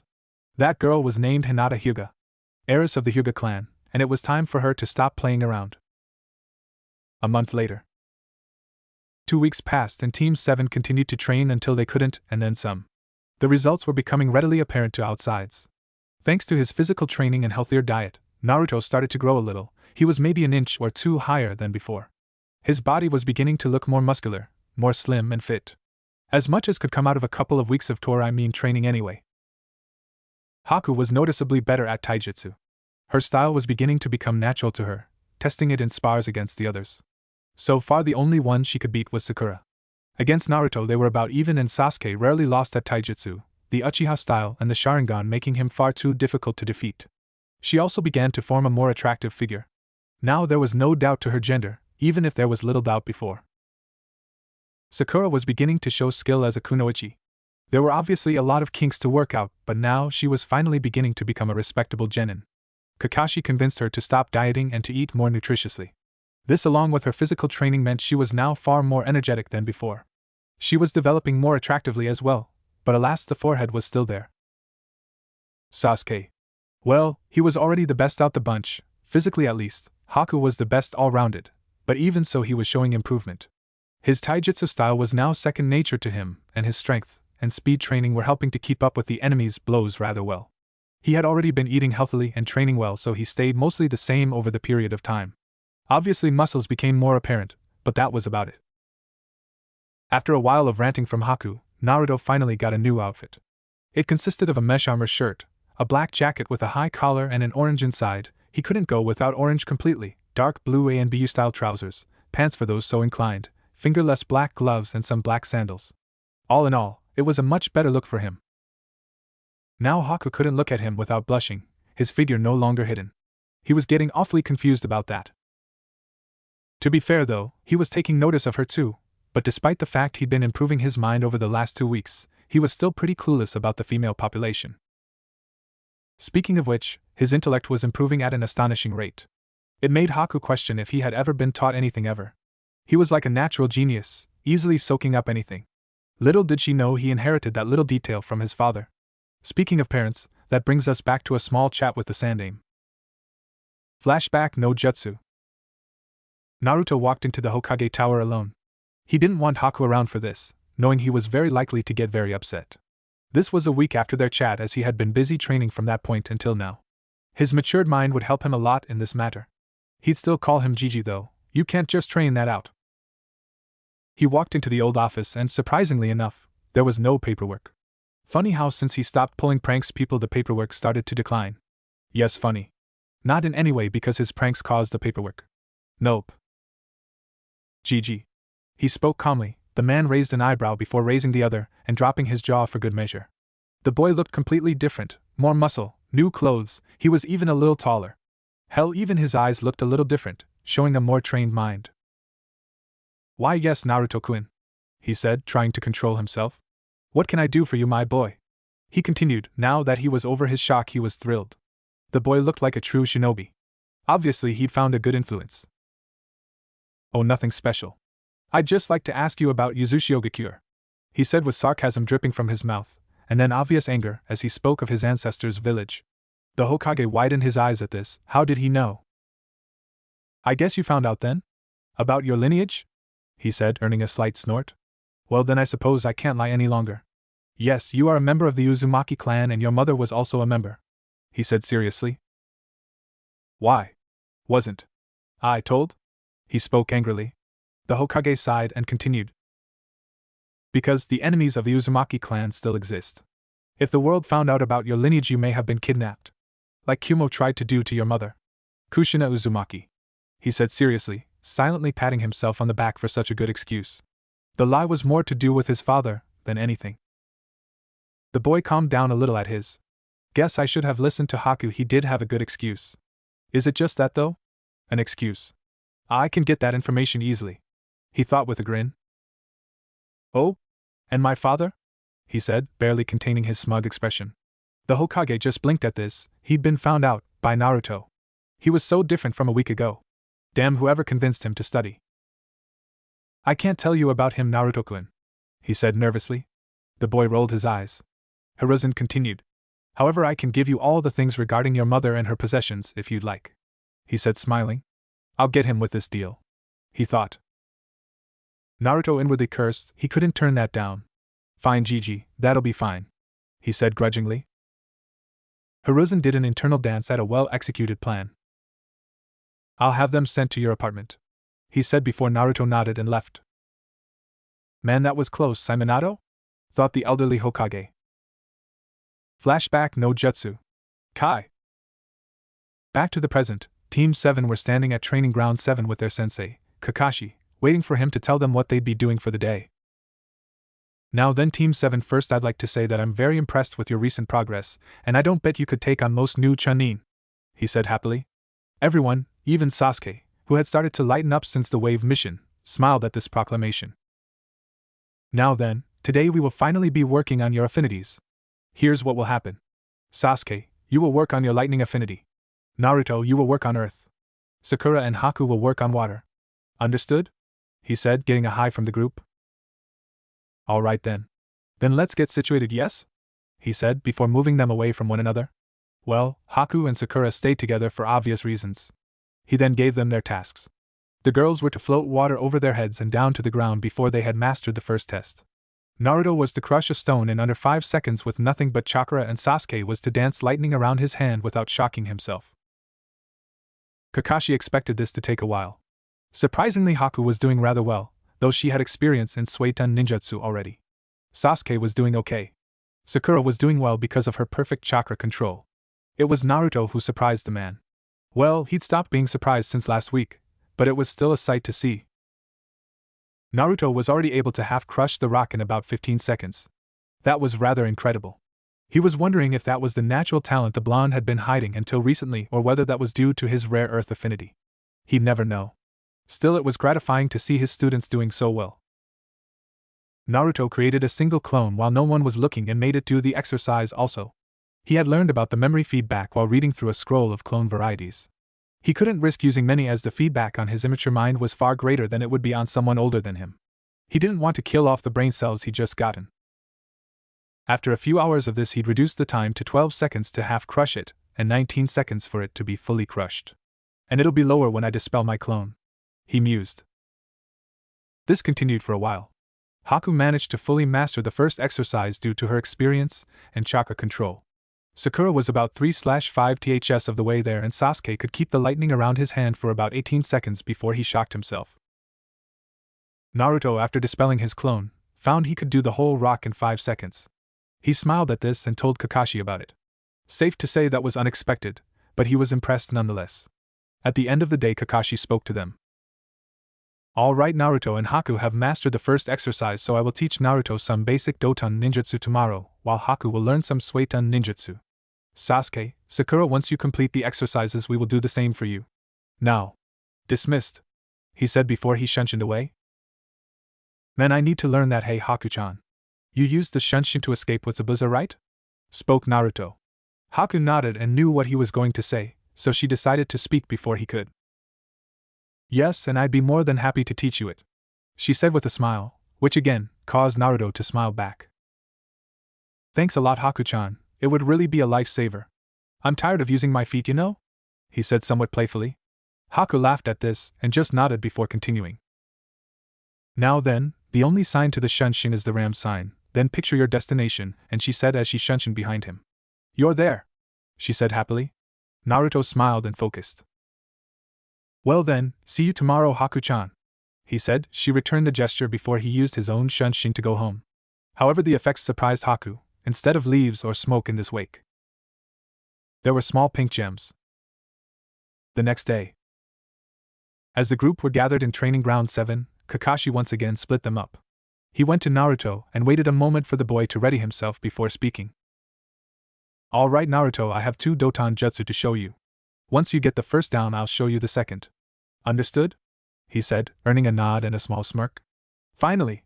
Jutsu, the boy thought. No matter the rays of intelligence, he was still an energetic kid. All right, the first jutsu is called Doton, Doryuso, Earth Release, Earth Flow Spears. It will create stone spikes from the ground to impale your opponents.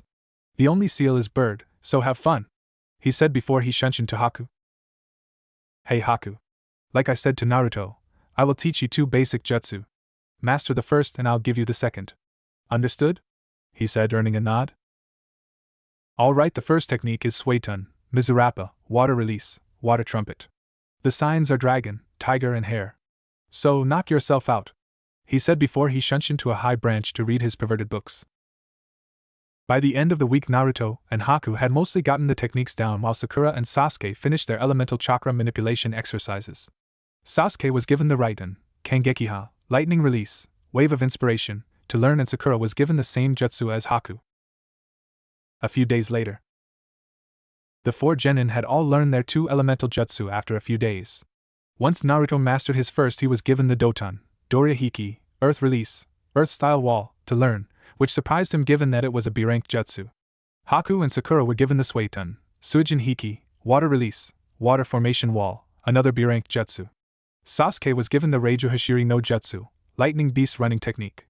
The genin were all rather happy with their new jutsu. Sasuke had no defensive jutsu since lightning wasn't exactly a defensive element. Unfortunately for a certain Hayatan user, the team was about to receive a mission. This meant she would be alone for a little while. Maybe she could go find Team Asuma and do something with them. At the Hokage Tower, the team entered the mission assignment chamber to find Irika sitting at the desk. He hadn't really seen Naruto or the rest of his team since just after they'd gotten back from Wave due to Naruto cutting down on ramen for healthier foods. So naturally he was a little taken aback by the boy in front of him with a calm, focused expression. Our Team 7 is here for a C-rank mission, Irika-san, Kakashi said professionally, to which his genin just rolled their eyes in amusement. He was doing it to confuse them at this point. Sure, he said. How about this, minor bandit disturbances near the border of the Land of Fire and the Land of Rice? He said quizzically. Kakashi simply nodded and took the file. He ushered his genin out of the room while Naruto just smiled and winked at Irika. The man then shook his head. The idiot was still in there at least. Alright then, even though this mission states that there is minor bandit disturbances, remember what I told you. Expect the unexpected.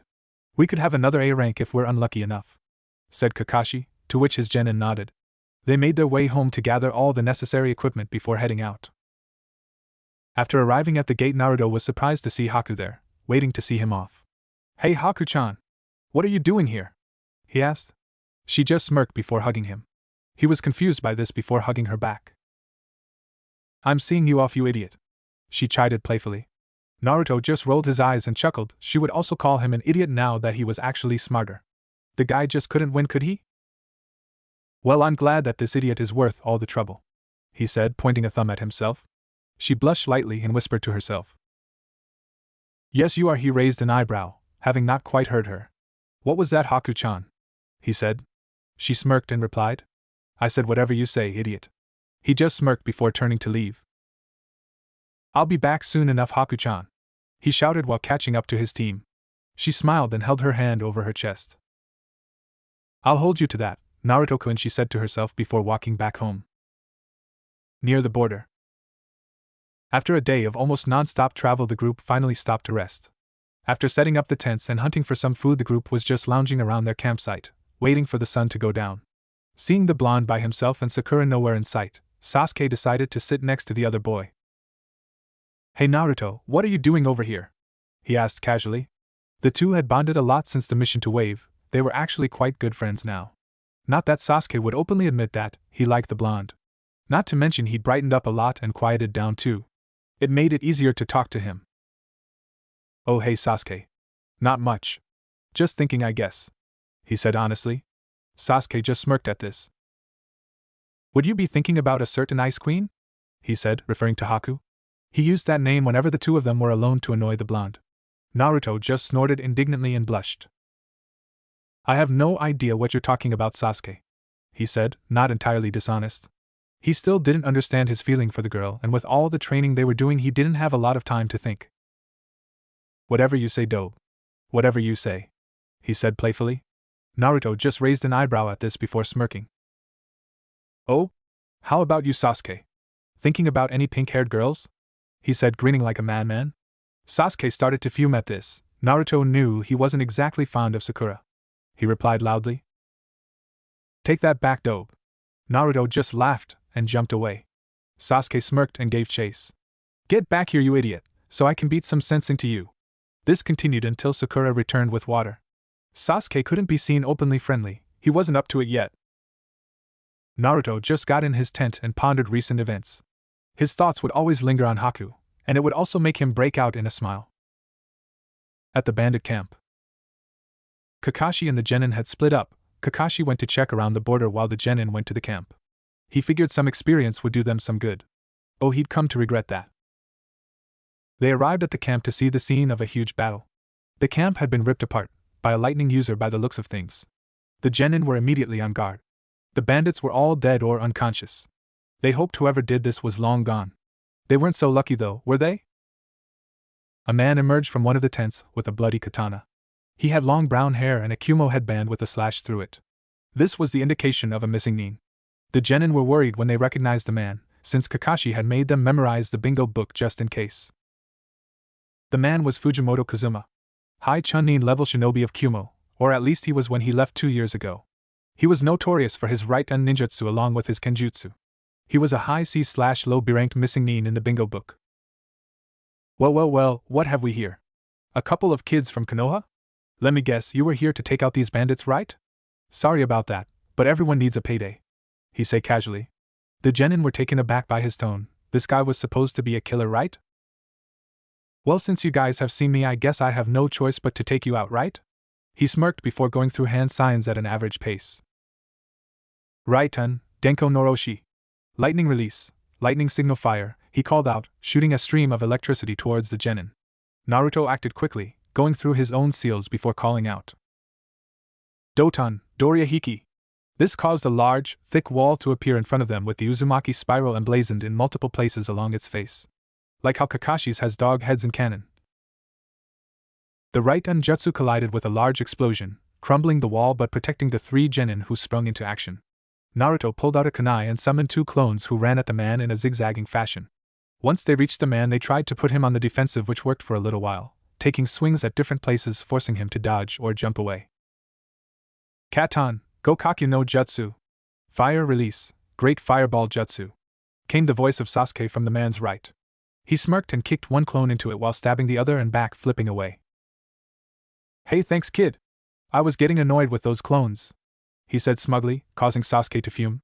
Then a Saban came from behind him, hitting him in the neck before he poofed away, revealing a log. Sakura cursed before moving positions, hoping he hadn't found her yet. He had. He came from behind her and kicked her out of the trees to the ground below before jumping to finish her off. Sadly, multiple spikes rose from the ground to impale him, so he had to adjust to avoid them. Hey, you brats are pretty good, he said happily, enjoying the thrill of the fight. The 3 genin regrouped in front of him, and he smirked before going through more seals, faster than before. Right-un, Jibashi. Lightning style, electromagnetic murder, he called out, sending a stream of electricity towards the genin. Sasuke and Naruto went through their own seals. Right-un, Kangekiha. Sasuke called out, canceling out the man's jutsu with his own. It tired him out though, hopefully Naruto would finish it. Doton, Doriyuso. Naruto called, causing several spikes to attempt to skewer the missing nin. He managed to get a hit in the man's leg and lower right torso. The man shouted in pain. Damn. Nice shot, Blondie. Let's kick this up a notch, he said with a smile. This was fun. He dodged another round of Saban before calling out again. Right-un, Sandaburuto. Lightning release, thunderbolt. He concentrated a large amount of electricity in both hands and discharged it all at once. Naruto and Sakura got away, but Sasuke was still slightly exhausted and couldn't escape. Arg! He screamed through gritted teeth. Fujimoto just smiled and charged with his sword to kill the boy. However, he wasn't expecting what actually happened. Drip. Drip. Drip. He'd stabbed the girl instead. Clean through the stomach. Sasuke stared at her wide-eyed. Why? He asked before she smiled and said. Why not? She said before her eyes closed. Sasuke just stared while the man laughed. Ha! Real hero that one. How about you, duckbutt? Want to keep this up? He said with a grin. At least he grinned until he heard a certain someone call out an unfamiliar technique. Shotan, Hatsugano Seppuku. Crystal release. Sprouting spike. He turned to the voice and saw a large spike of what appeared to be crystal heading towards him. He dodged it, or so he thought. Out of nowhere, a second spike grew out of the side of the first, going straight through his heart, resulting in instant death. Sasuke just looked at the blonde bewildered. Naruto? How did you do that? He asked with wide eyes. Naruto, however, wasn't listening. He was looking at Sakura's still form. Was the girl dead? That was the sight Kakashi arrived to see. Oh no, he said. Oh no. Those were the only words Kakashi could find upon finding his team in the state they were in. Sasuke looked exhausted, Naruto was in shock, and Sakura had a large wound in the center of her stomach. They weren't in good shape at all. He quickly ran up to Sakura, feeling that she was the most pressing of issues right now. He didn't miss the large crystal embedded in the dead man's chest, but he'd deal with that later. He checked the girl's pulse and found that she was alive. He sighed in relief, but he was still awfully worried. She wouldn't last long in her current condition. They needed to get back to the Leaf Village as soon as they could.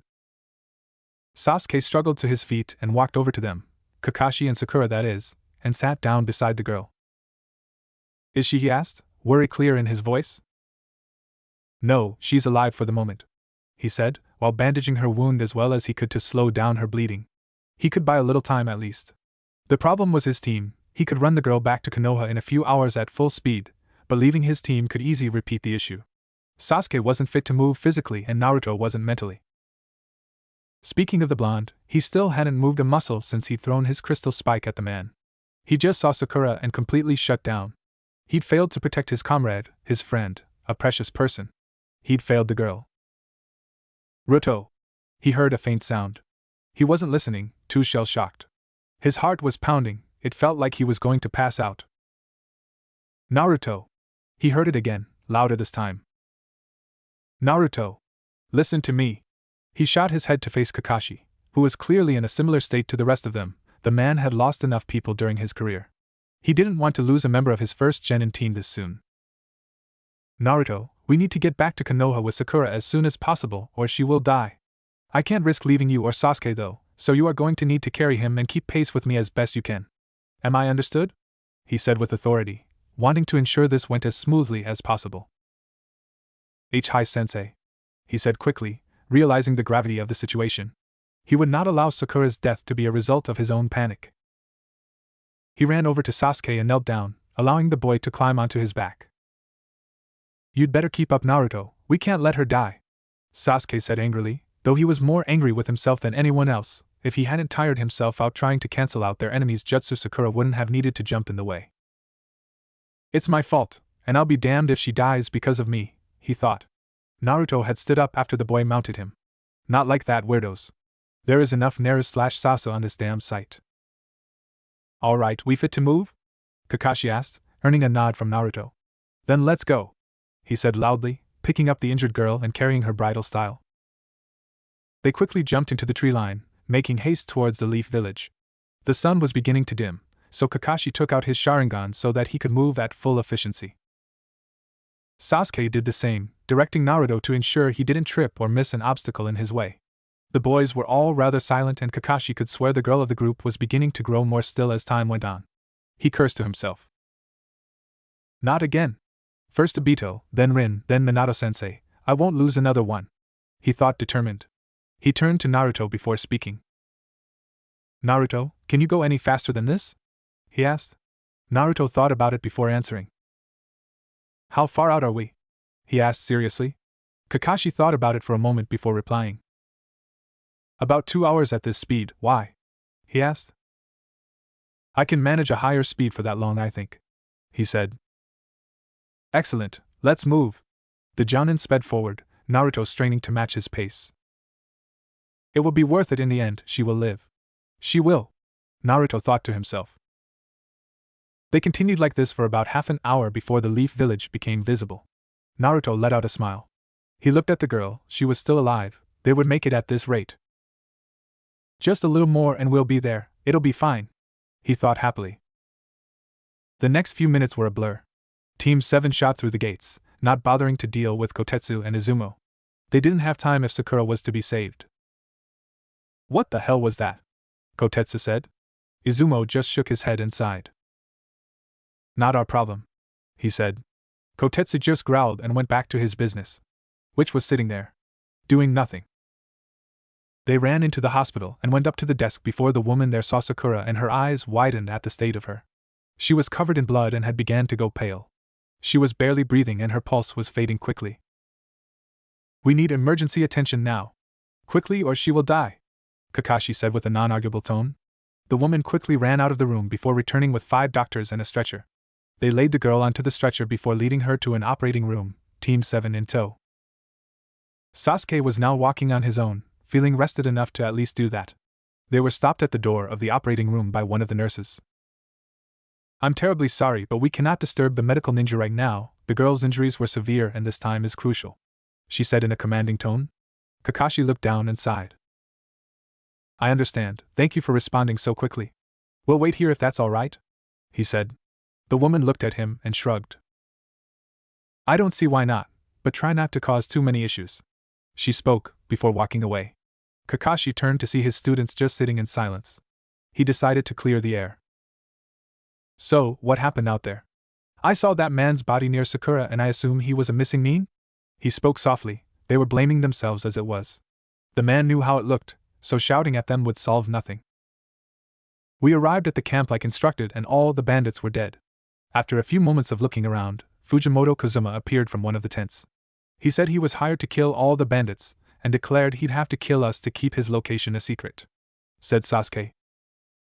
Kakashi narrowed his eyes at this. If a missing nin was really there, that would make this mission another B rank, maybe an A rank if he showed sufficient skill. Then he realized they'd left the body there, so the bounty was forfeit if they had no evidence of the kill. Why does my team keep getting all these complicated missions? Kakashi thought angrily. He couldn't really blame his genin. That man was a C rank missing nin at the time he left his village. He could have easily upscaled to a B rank, or maybe even an A ranked missing nin in 2 years. He sighed. And then what happened? He said. Naruto decided to carry on at this point. We engaged him and were doing well to begin with. I blocked his jutsu with my own, then I created 2 clones to keep him busy. He got rid of them by using Sasuke's fireball to his advantage. Then he replaced himself with a log when Sakura threw Saban at him. He kicked her out of her hiding spot and tried to fry us with another jutsu. Sasuke cancelled it out with his own while I tried to skewer him with my earth spears. He managed to get away with minor injuries, Naruto said before Sasuke intervened. Yeah, then he tried yet another jutsu and I was too tired to avoid it. I got hit and stunned, so he came in for a finishing blow with his sword, and Sakura jumped in the way. Then Naruto threw some kind of spear at the guy. It was weird though, made out of crystal, and another spike grew out of the side of it when it missed and impaled the guy, Sasuke said, finishing the tale. Kakashi raised his eyebrow at this. That didn't seem like any elemental jutsu he'd ever heard of. Naruto, what did you do exactly? He asked, with genuine interest. I have no idea, to be honest, sensei. I was so angry at the guy I just did the first thing that came to mind, which was that, he said honestly. Then it seems you have awakened some sort of Kekkei Genkai.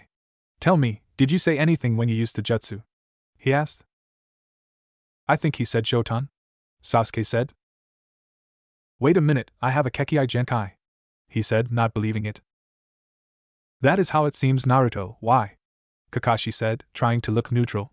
Naruto was smarter now, smart enough to know Kekkei Genkai are usually passed down from parents. It would be hard to believe that a village wouldn't be aware of a bloodline user dying, no matter what the occasion. The fact that Naruto had one would make him believe his parents did. He knew his mother, but now he'd have ammunition to question about his father. Don't try to act dumb, sensei. Kekkei Genkai are almost always genetic. My mother was an Uzumaki, so it wasn't her, so it was either my father or I managed to get it randomly, he said seriously. Kakashi just sighed at this and decided to tell the truth. Your father had no such bloodline. I have never seen it before, he said. Naruto just scowled. Another good chance down the drain. Kakashi sighed. He'd figure out about the bloodline later. Now, they had to wait to see what became of Sakura. Naruto had fallen asleep at some point during the wait. That's what it would look like to outsiders anyway. A certain chakra construct had decided to use his current mental instability to tug him into his mindscape. Naruto's mindscape. Naruto opened his eyes quickly with alarm. He felt strange, like he'd moved a mile in a second. He looked around and realized he probably wasn't far off. He was laying down in knee-deep water, in a dark system of corridors, with pipes zipping throughout the place and dripping every so often. There seemed to be a constant black fog in the place, something that irked Naruto more than the fact he was there in the first place. He decided to test his luck by calling out. Hello? Anyone here? He shouted down one of the corridors. He received a reply, all right. It wasn't human, but it was a reply. He was rewarded in the form of a bellowing roar. Naruto covered his ears and shut his right eye due to the sheer presence and the volume the roar imposed. He was seriously debating not moving from his spot, but he knew that wouldn't help him at all. He sighed and walked down the passage the sound came from for a long time. A really long time. Naruto was beginning to wonder if this was some silly genjutsu prank that had been used on him. He rolled his eyes at the prospect, since he wouldn't escape a genjutsu with his chakra capacity and control anyway. He almost cheered when he arrived in what appeared to be a massive chamber with a gate in the end. He obviously didn't cheer due to the fear the massive gate was bringing up. He had begun to guess where he was. If he was correct, this would be an awkward conversation. A loud roar came from straight ahead this time, knocking him over into the shallow waters. Naruto was trying not to let his fear show, but who could blame him? Especially with what was creating the noise. Well, look who decided to finally pay a visit to little old me. How nice of you, mortal, the creature said sarcastically. Naruto gulped at this. He was certain now. The creature roaring and speaking to him was the horror story mothers tell their children about. The QB no Kitsune. So, you are my little guest, are you? Naruto said, putting on a mask of confidence to try and make the fox at least respect his guts, if anything. Better to be respected than torn asunder. Oh, how fun. I get the smartass for a host. If you want to be funny, go find the Nibby. I hear she loves to play around with her hosts. The fox growled out. Naruto simply stood there with a raised eyebrow, surprised the beast hadn't threatened to feast on his entrails yet. You seem different to how you are spoken of in the village, Naruto said with furrowed brows.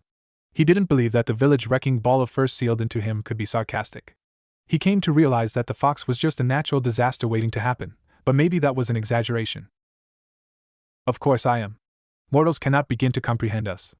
Your pathetic lives end before I can even blink. Disgusting, how you get any enjoyment in such short a time is beyond me. The beast spoke. Naruto let out a grin at this, knowing he could piss off the fox with his next statement. Well, I'm glad to see immortality doesn't make you any more intelligent, he said. The fox returned this remark by trying to slash him in two through the bars. Naruto simply jumped back with an amused expression. TSK, didn't anyone ever teach you to deal with your temper? He said. The fox just growled and lay back down. Naruto's smile faded with this, his fun had ended. He was curious about a few things though and decided to question the fox about them. You were responsible for me coming in here, right? He said, getting a slight nod in return. Did you want to speak to me about something? He asked, his curiosity piqued. If a giant fox wanted to talk to you, it was obviously relatively important. Getting straight to the point, I am bored, the fox said. Naruto stifled a laugh at the somewhat childish declaration from the all-powerful beast. As such, I have a request to make of you, he said, earning a groan from Naruto. And no, I am not letting you out, he said. The fox just growled before continuing. I wasn't going to ask, mortal. I simply wish to have access to your senses. Seeing your pathetic life will amuse me. In return, I won't try to kill everyone around you when you use my power. I will also allow you access to your initial transformation when you require it. Any higher and you will still go into a rampage, most likely, the beast said casually. Naruto raised an eyebrow at this. It really wasn't a terrible deal. It isn't like the QB could do anything with access to his senses. Alright, I'll accept your deal. It sounds fair enough, Naruto said with a slight smile. Maybe the fox wouldn't be a massive pain in the ass, maybe they could cooperate. The fox just snorted and continued. Well, since that annoying girl decided to convince you to be less of an idiot, I won't exactly get away with an unfavorable deal now, will I? He said somewhat rhetorically. Naruto just smiled again. Haku was great. As a friend. Yeah. I suppose you wouldn't, no? He said before he remembered something. You mentioned something called Nibby. There are others like you? He asked skeptically. The fox rolled its eyes at the length of this conversation. Why do you think I am the QB? There are 8 others, each with 1 tails more than the last. I am the strongest, whereas the Ichibi is the weakest. The more tails, the stronger we are, the beast said, slight arrogance in its tone. Naruto thought about this and asked one final question. So there are 9 of you? Is there any way to identify if one is sealed in someone nearby? The boy asked, genuinely curious. It would be great meeting a fellow container, since they shared a burden. I can tell when one of my brethren is nearby, and since I have access to your senses, I can talk to you without you entering this space. Now leave, I tire of your continued presence, the fox said before placing its head upon its paw and closing its eyes. Fine, the boy remarked until he remembered something. How do I get out of here exactly? He said. The fox groaned and placed its paws on its head. It's your mind, genius, just think it, the fox bellowed. Naruto's sweat dropped at that. He should have figured that out himself, really. The boy faded from the mindscape, not seeing the smirk on the fox's face. Well, he is certainly an interesting host. We shall see what you can do, Naruto Uzumaki. You better hope you do not disappoint me lest you find the same fate as your pathetic mother, the beast said eerily. Back in the real-world hospital. Naruto awoke to see a hand coming at him. He had no time to react until it hit him atop his head, and he grabbed it and moaned in pain. He looked up to see Haku with an eyebrow raised. She sighed before speaking. Of course, now you wake up. There was irritation in her tone. Naruto was confused by this and decided to question it. What do you mean? He said, looking a little silly. Haku sighed and replied, that rhymed. I mean, I've been trying to wake you up for like 20 minutes. She shouted. Naruto cringed at her tone before realizing the fox must have been ensuring he didn't wake up until they were done. Or maybe he couldn't feel what was happening in the real world while in his mindscape. He'd have to be careful going into it again in future. Sorry about that, I was having an internal debate, he said, not entirely dishonest so that it wouldn't seem obvious he was lying. He never was the best liar. Sure you were. Anyway, you should know that Sakura is alive but in a coma and Kakashi-sensei and Sasuke have gone home. You should probably rest as well, it must have difficult, having your first kill and seeing a teammate get so injured, she said sadly. Naruto was a little surprised by this, he was so caught up he'd forgotten he'd even killed the guy. I kind of forgot about the kill, he said, somewhat shaken as the truth sunk in. His breathing began to increase and his eyes darted around the corridor he was sat in as he realized what he'd done. He felt like he was going to go insane, until it all washed away into a peaceful calm. He discovered the source of the calm feeling was a certain black-haired girl who was holding him gently, rubbing his back for comfort. He sighed happily, feeling like nothing could harm him at the moment.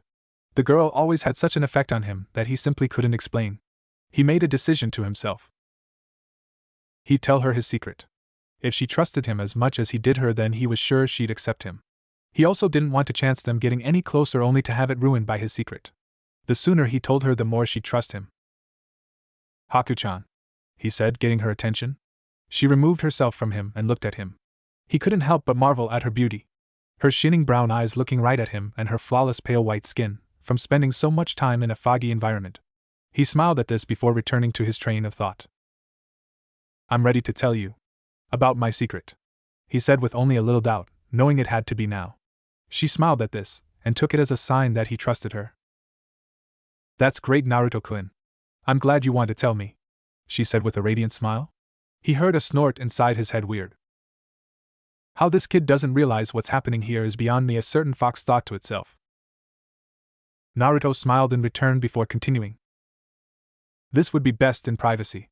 Let's go to my house, I'll tell you everything there, he said. I hope you'll see the real me, instead of the beast Haku-chan. I can't lose you, he thought desperately.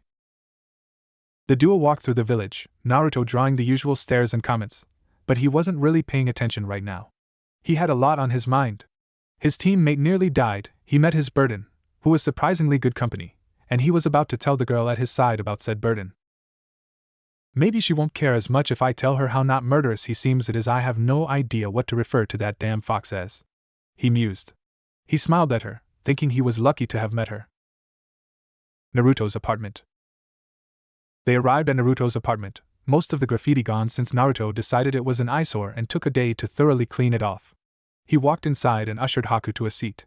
She smiled and sat down. This place is better than you made it out to be, she said offhandedly. Naruto just rolled his eyes. He'd been spending a decent amount of money fixing it up, that was why. I wonder why, he said. All right then, there's no point dragging this out, I suppose. Haku-chan, do you know what a bijou is? He asked, being a little vague for the sake of getting some information first. Yes, the mizukage of the village hidden in the mist was a jinchuriki. He held the sanbai, I believe, she said, not sure how that related to anything. Naruto just nodded, that made things easier.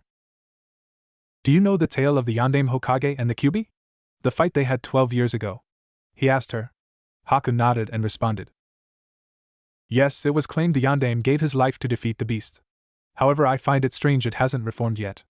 I was told they only took a few years to do so, she said, confused by the topic they were discussing.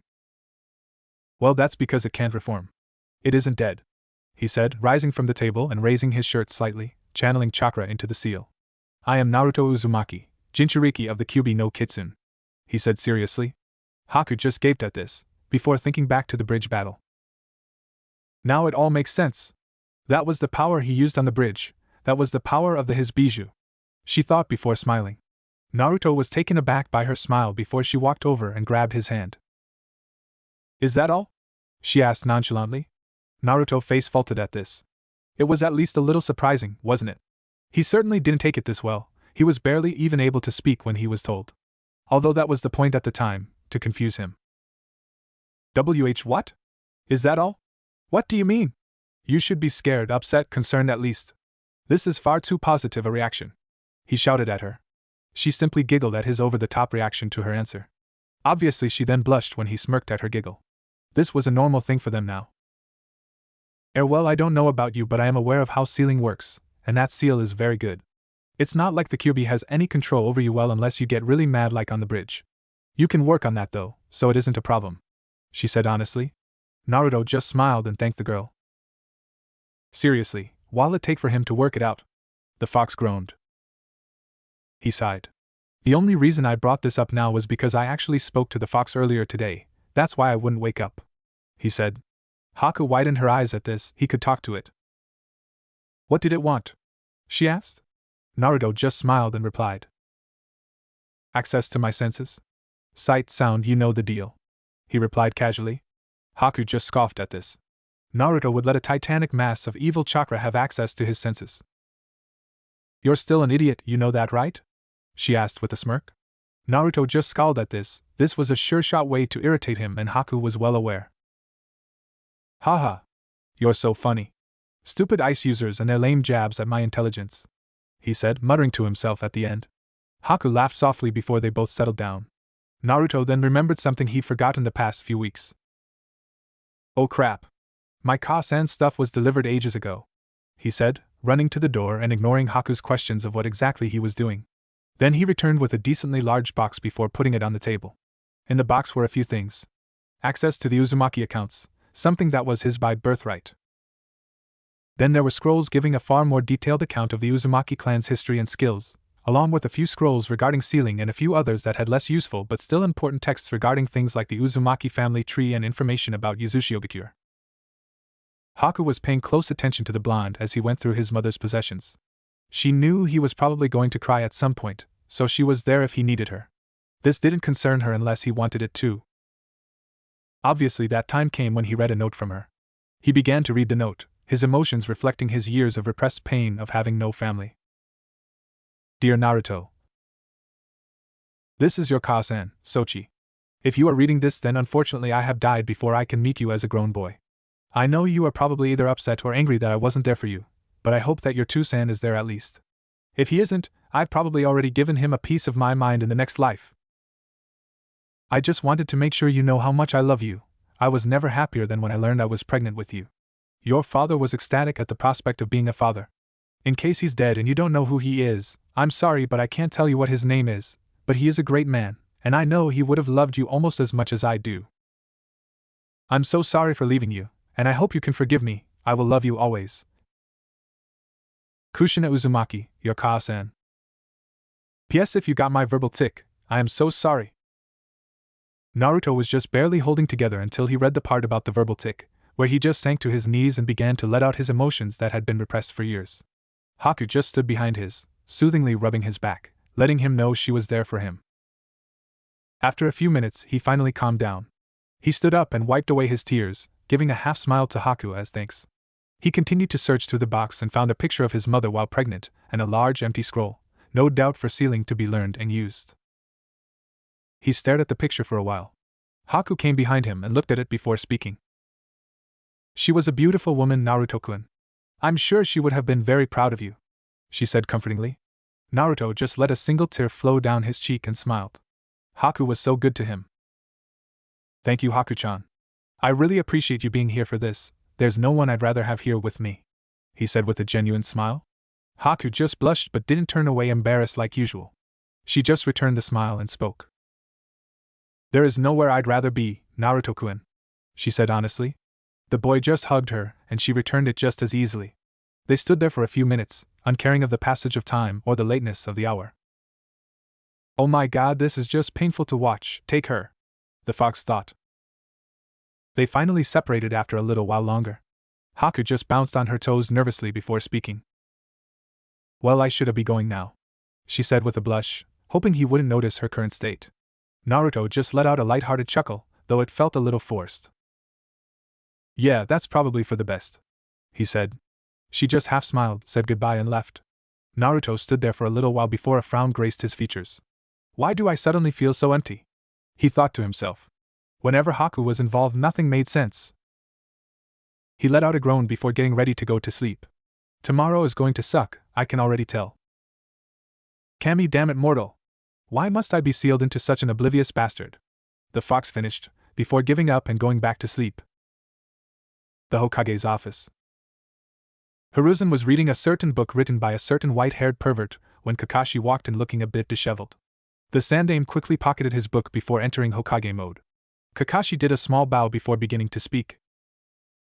Hokage-sama, I would like to report a strange occurrence, the masked man said. The Hokage raised an eyebrow at this and replied. If you are here to speak to me regarding Sakura-chan, then don't bother. I am well aware of what happened to her, he said. Kakashi shook his head at this, making the Sandaime lean forward. Then I'm all ears. If you don't mind, Hokage-sama, could the ANBU leave for this? He asked calmly. The Hokage nodded and sent them out. He then sat back and ushered the man to sit. Kakashi bowed in thanks before taking a seat. It's about Naruto, he said nervously. What did he do this time? He said with smirk, remembering all the trouble he used to get into before he became serious about his career choice. The wizened Hokage frowned at this. His more serious nature somewhat concerned the man. The very businesslike and serious shinobi tended to become introverted, not bothering to live their lives. That's just it, Hokage-sama. He did something rather remarkable. He has unlocked a Kekkai Genkai I have never seen nor heard of, and Minato-sensei definitely did not have one, he said seriously. The old man's eyes bulged out of their sockets at this. The young knucklehead had a bloodline? What? What is it? What can it do? Hiruzen asked the Jonin. He simply sighed and decided to start at the beginning. Well, from what we have learned, it's called Shotan, Crystal Release. I'm sure you can guess what it does, the man said with a slight sigh.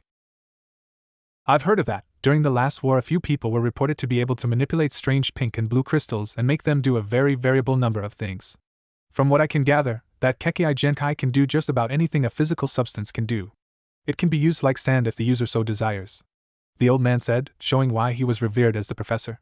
It was like he was reading from a textbook. Kakashi raised an eyebrow at this. It's that powerful? How on earth did Naruto get it? He asked. The Sandaime sighed and continued. Well, its power is questionable, but its variability is its greatest asset.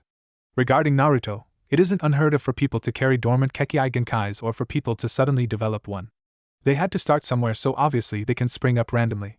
The Shodaime was a good example. He was the first and only Mokuton user, so his body just developed it randomly, whether through the mixture of his parents' genes or not, the man said, showing his expert mind.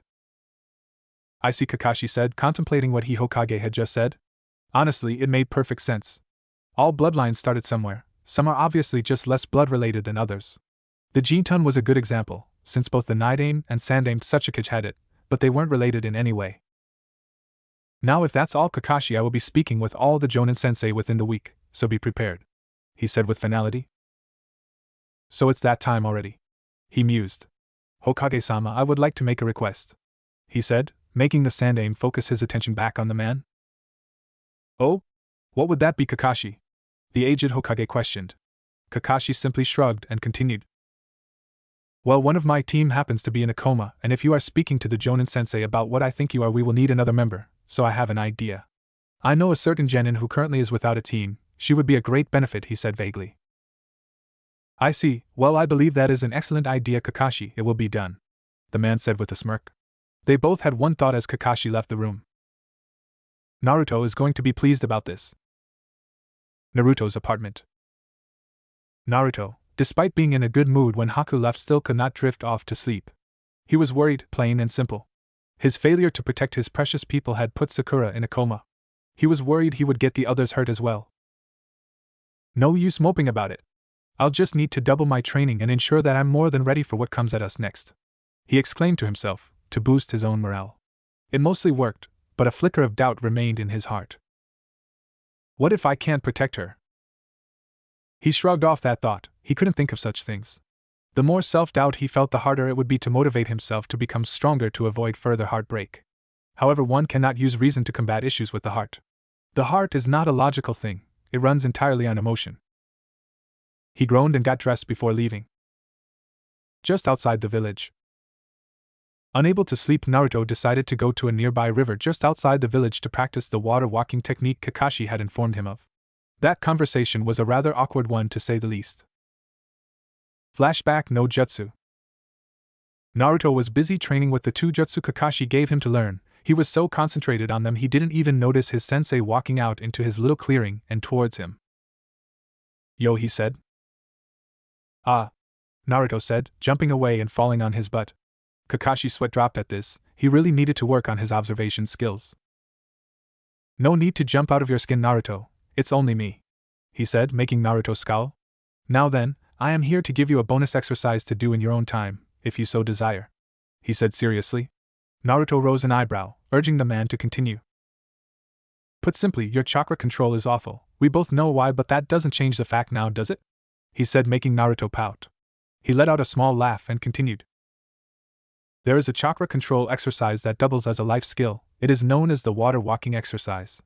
You saw me and Zabuza using this on our mission to wave, remember? He said, earning an excited nod. Well, it's a similar concept to the tree climbing exercise, but since the water is never still, you need to learn to adapt your chakra to the flow of the water. It will be rather difficult for you to master, but it will benefit you greatly, he said cheerily, making Naruto smile. That sounds like a great plan, Sensei. I'll do that, he said, making the man nod before using a shunshin to leave. Show off. Flashback no jutsu, Kai. Naruto took a step towards the water, focusing his chakra like he was told. He took a step onto the water's surface, wobbled and fell in. He cursed to himself loudly, since nobody was around. This is going to take a while, he thought with a pout that would have been cute, had anyone been there to see it. This continued for a few hours, and Naruto gradually got more acquainted with the exercise until he could stand on the surface, albeit shakily. Right, step 1 is complete. Let's move to step 2, he said to himself before grinning and making a familiar hand sign. Kagebushin no jutsu, he called out, making 10 clones that all surrounded him. Alright, this is an all-out taijutsu brawl. We have to fight on the water until it is second nature. The way I figure it, the more we do it, the quicker it'll go. So, who wants the first dance? He shouted out, not realizing he was mimicking Konoha's greatest traitor. Of all the people he could imitate, he is doing this on purpose. Damn it, Madara, when I get out of this, kid, I will burn your grave and eat your smoldering corpse, the fox thought. So, who wants the first dance? Said a certain whiskered blonde currently training his water-walking skills. The clones that were summoned to help him train shifted uneasily at this. Nobody was really able to fully ascertain why Naruto's clones would sometimes have different personalities or act different than the original, but the fact of the matter was that they just did. On that note, none of the clones were sure why the original said what he did. As they were him, they knew that as of yet, he hadn't enjoyed a single fight. He would always lose spars during the academy. He got his ass kicked by Kakashi during the bell test. He froze against the demon brothers. Both Haku and Zabuza gave him a run for his money, and Fujimoto nearly killed his comrade. No, the clones were rather worried by the original Naruto's actions, wondering if the near death of his comrade had unlocked a more malicious side of him, a side that was more akin to his beast than himself. Despite being surrounded, Naruto had a massive grin plastered across his face, and even though none of his clones were doing anything, he was still getting rather excited. He was looking forward to cutting loose a little, knowing his clones would dispel should he believe things were going too far. What, did you guys take after the more gentle part of me? Come on! The original shouted, trying to bait his clones into attacking. The clones all furrowed their brows at this. No matter how much Naruto improved his mind, his impulsiveness and pride as a ninja could not simply be trained out. He was working on them on course, but they would not be easy to cover up completely. The two clones closest to him both ran towards him in erratic patterns, not wanting him to formulate a proper attack plan. The original Naruto's smirk deepened at this, glad the clones were using the slightly limited tactical skills he had learned seriously. When the clones arrived, one was at his right and the other was at his left. He quickly scanned his eyes all around and used his senses to see that the rest of the clones were not using the opportunity to jump in, not yet at least. The clone on his right threw a precise and quick punch at his side. Naruto simply leaned back and slapped the arm away before grabbing an arm coming from the left. He threw the clone he had grabbed over his head towards the other clone. The clone that started on his right simply jumped out of the way, catching the wrist of the flying clone on the way back to stop its momentum.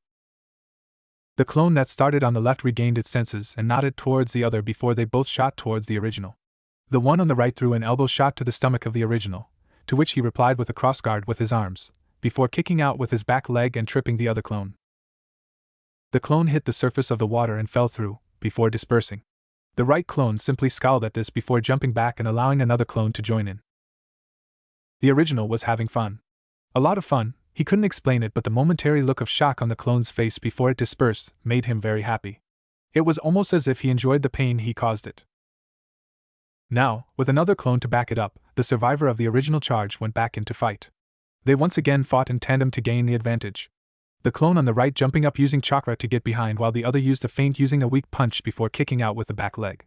The original grabbed the punch unaware of the feint and was kicked back. He was about to retaliate when he stumbled and sank in the water a little. Damn, I guess this exercise is necessary, the original said, aware that a real battle would make him receive a few blows, requiring his use of water walking to be perfect unless he wanted to give his opponent an advantage. One of the furthest back clones went to take advantage of the original's plight when said person kicked off the water with the still stable leg and did a twirl which enabled him to give a harsh kick to the clone's head, dispelling him also. 2 down, 8 to go, the original said with a bloodthirsty grin. The two that ran in previously just rolled their eyes and advanced again. The original had a thought at this. May as well give it a shot, can't learn unless you try, I guess, he thought before gathering his chakra in his hands, the left cupping the right, level with the ground. He smiled when the weight in his hands began to rise. Success, he thought happily. Shotan, Suihono Sampa Zu. Crystal release, crystal scatter, he said, throwing multiple small crystals of no obvious shape towards the advancing clones, peppering them until they finally dispersed. He smiled with glee, the clones raising their eyebrows at the on-the-fly use of a new technique. That's 4. Who wants the next dance? The original said. The clone sighed at this. The original was getting far too into this. They should end it before he tries anything too destructive. Then again, that'd require them to either dispel and anger the original, who could simply make more clones, or do something destructive themselves. Neither option was preferable. Yeah. Keep talking, smartass. Clone designation crash test dummy number 4 said. The original just looked at the clone and chuckled. He was glad they were using tactics, feints, and the opponent's emotion against him. It proved that he was improving. Even if he was not the one using those things, his clones shared his thought process. I plan to, he said tauntingly. The clone fumed at this, unaware his temper tactic backfired. He charged at the original with reckless abandon and simply threw a sloppy punch at the original, who simply leaned back and hit the clone in the jaw with the bottom of his hand. The clone dispelled, and Naruto chose to keep its memories as information. Note 1. Work on anger issues. Long-term issue, he mused absently, using his improved mind to pick out the faults the clones were displaying so that he could iron them out. He then thought back to the feint he was tricked by. Note 2. Analyze enemy attacks more clearly. Can be done through clone sparring. Come on now, are you guys even trying? Maybe I should just fight myself. Wait, I am never mind, he said, trying to taunt more clones into giving in to their anger so he could try to deduce what triggered the outbursts. Surprisingly, none of them reacted. Strange, what was different? Better yet, why didn't I react to the taunt they did to me? Bah, this is confusing, he thought, slightly annoyed that he was so impulsive and random. He looked around, but only saw 4 clones. He raised an eyebrow in surprise when a fist came out of the water, heading straight for his face. He grabbed the wrist and sighed. Too much force. We must be able to correct ourselves should the first blow be ineffective, he said, kicking the clone in the face and dispelling it. He was sure he learned to throw his punches better than this. Then again, the force was used to eject the clone from the water, so it could be forgiven. Still useful to note though, he thought. That leaves 4. Are you too tired to tango? He said, unaware that he hadn't slipped through the water for a while now. The clones maintained their focus, albeit with a small scowl. The original smiled happily at this. Nobody can doubt the effectiveness of clone-aided training, he thought. Please, you should know we don't get tired, one of the clones said sarcastically, the indomitable stamina of the Uzumaki mixed with being a Jinchuriki making them unstoppable in a battle of attrition. I guess I should. Though, that may not apply to you guys. I have not seen any clones in a long battle. Maybe the stamina of clones is reduced. You never know, he said thoughtfully. The clones seemed to ponder this before getting back into the game. The original, tiring of the standoff, charged and seemingly headstrong. Though if one were to analyze him carefully, they would see he positioned himself in a way that allowed his to quickly correct his steps in a moment's notice if the need should arise. One of the clones was not analyzing carefully though, and quickly ran to his side and jumped at him, leg pulled back. The original smiled with his eyes opened wider than normal, giving him a rather fearsome expression and correcting his footing, quickly shooting to the side before a kunai shot out of his sleeve, connected to a mechanism that can extend and retract to allow the blade to be used as a surprise weapon. He quickly grabbed it in both hands and mercilessly stabbed it into the clone's back, behind where the left lung would be. The clone let out a cry of pain before dispelling. The original just smirked and backflipped away before the clones could attack. Only 3 more, how will you defeat me? The original mocked playfully. The 3 clones unconsciously took a step backwards. The original didn't realize how imposing he looked at the moment. No reply? I'll have to force your tongues, he shouted, giving in to his more battle-hungry desires. Don't get me wrong, he still wasn't some sort of deranged psycho, but he had adopted a somewhat unhealthy thirst for a good fight. That didn't actually carry over to the killing aspect though. He still wasn't really happy about it but would steel himself for it, like Haku had claimed she would do. He charged at the right-hand clone, kicking off the water and spinning his other leg in an arc as if trying to kick the clone's head right off. The clone simply ducked, pushed the leg upwards and used his other hand to grab the jacket of the original before slamming him into the water. He didn't get quite that far however, as the original wrapped his legs around the clone before he could hit the water and spun himself, which forced the clone off his feet and his own body tumbling to the water. The original then untied his legs, placed a hand on the water and kicked down to the clone's chest, forcing him into the water hard. The clone obviously dispelled due to this acrobatic and deadly action. I'm definitely getting better. I feel like I could beat Sasuke in taijutsu right now, he thought with a smile. He was wrong, obviously. Sasuke's Sharingan, along with experience with the Uchiha's interceptor fist style, made him very difficult to defeat in taijutsu. It required speed, strength and tactics in equal measure to beat this style. Speed was required to overpower the time-distorting effects of the Sharingan. Strength was required to deal the damage itself, or to break through defenses the opponent set up, though this could be replaced with precise moves or special styles, the gentle fist for example. Tactics were required to effectively get around the opponent's defenses while not giving them an opening to launch and assault themselves.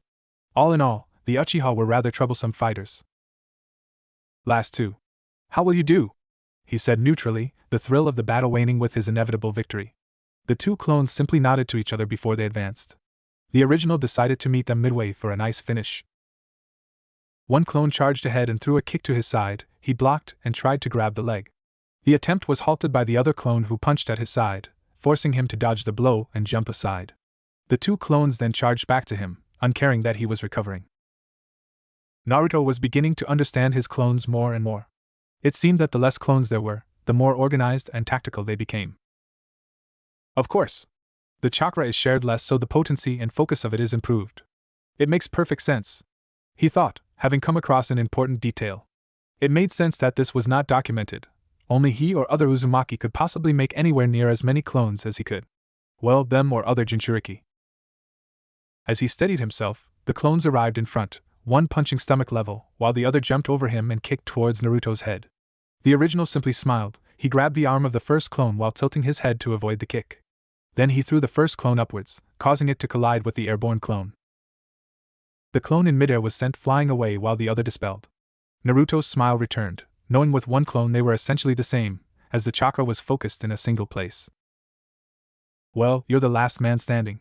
Firstly, congratulations. Secondly, let's end this dance with the show, he said, making the other clone smile and nod.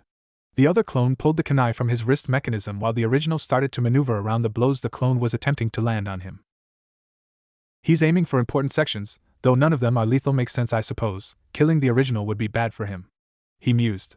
He saw an opening in the clone's defense and decided to capitalize on it. He made a quick grab for the clone's jacket and tossed him over his head, so the clone collided headfirst with the water. Naruto, now out of clones, simply walked over to the land and collapsed on the ground. He smiled happily, all the information he gained from the spar giving him new ideas for his training and general fighting style in the future. Not to mention he managed to make a Shoten Jutsu without instinct.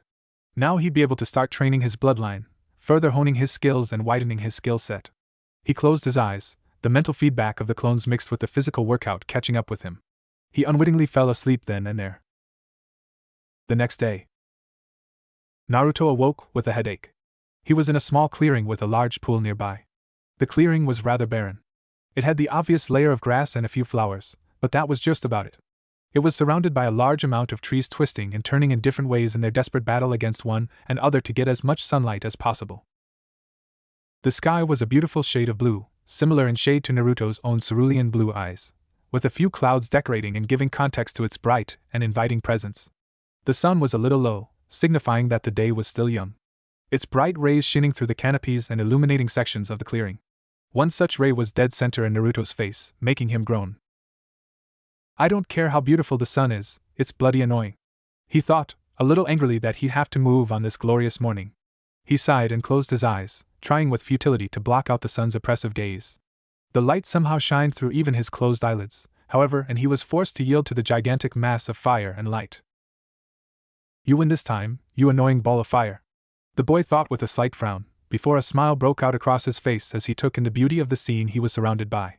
He had always appreciated nature, must be a side effect of growing up in such a place.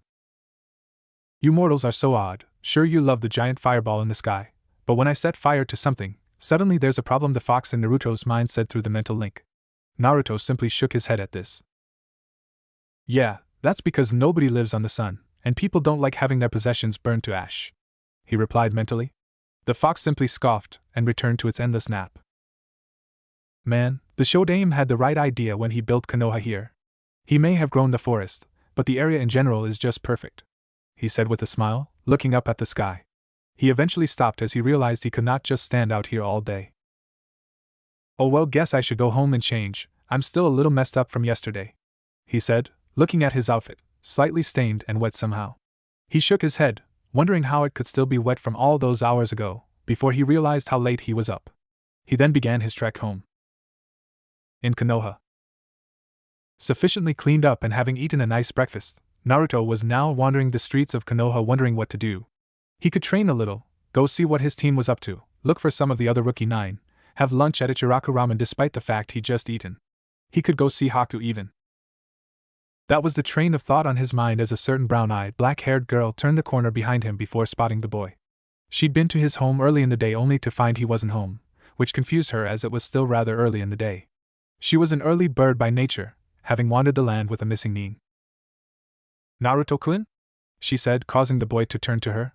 He took in her image in front of him before realizing the person on his thoughts was behind him. He smiled and walked towards her, noticing her slightly questioning gaze. As he walked towards her, Haku came to a stop and let him finish closing the distance while she spoke. Where were you this morning? I came over to see you and you weren't there, and it was pretty early, she asked, earning a slightly nervous smile from the boy while he ruffled the hair on the back of his head.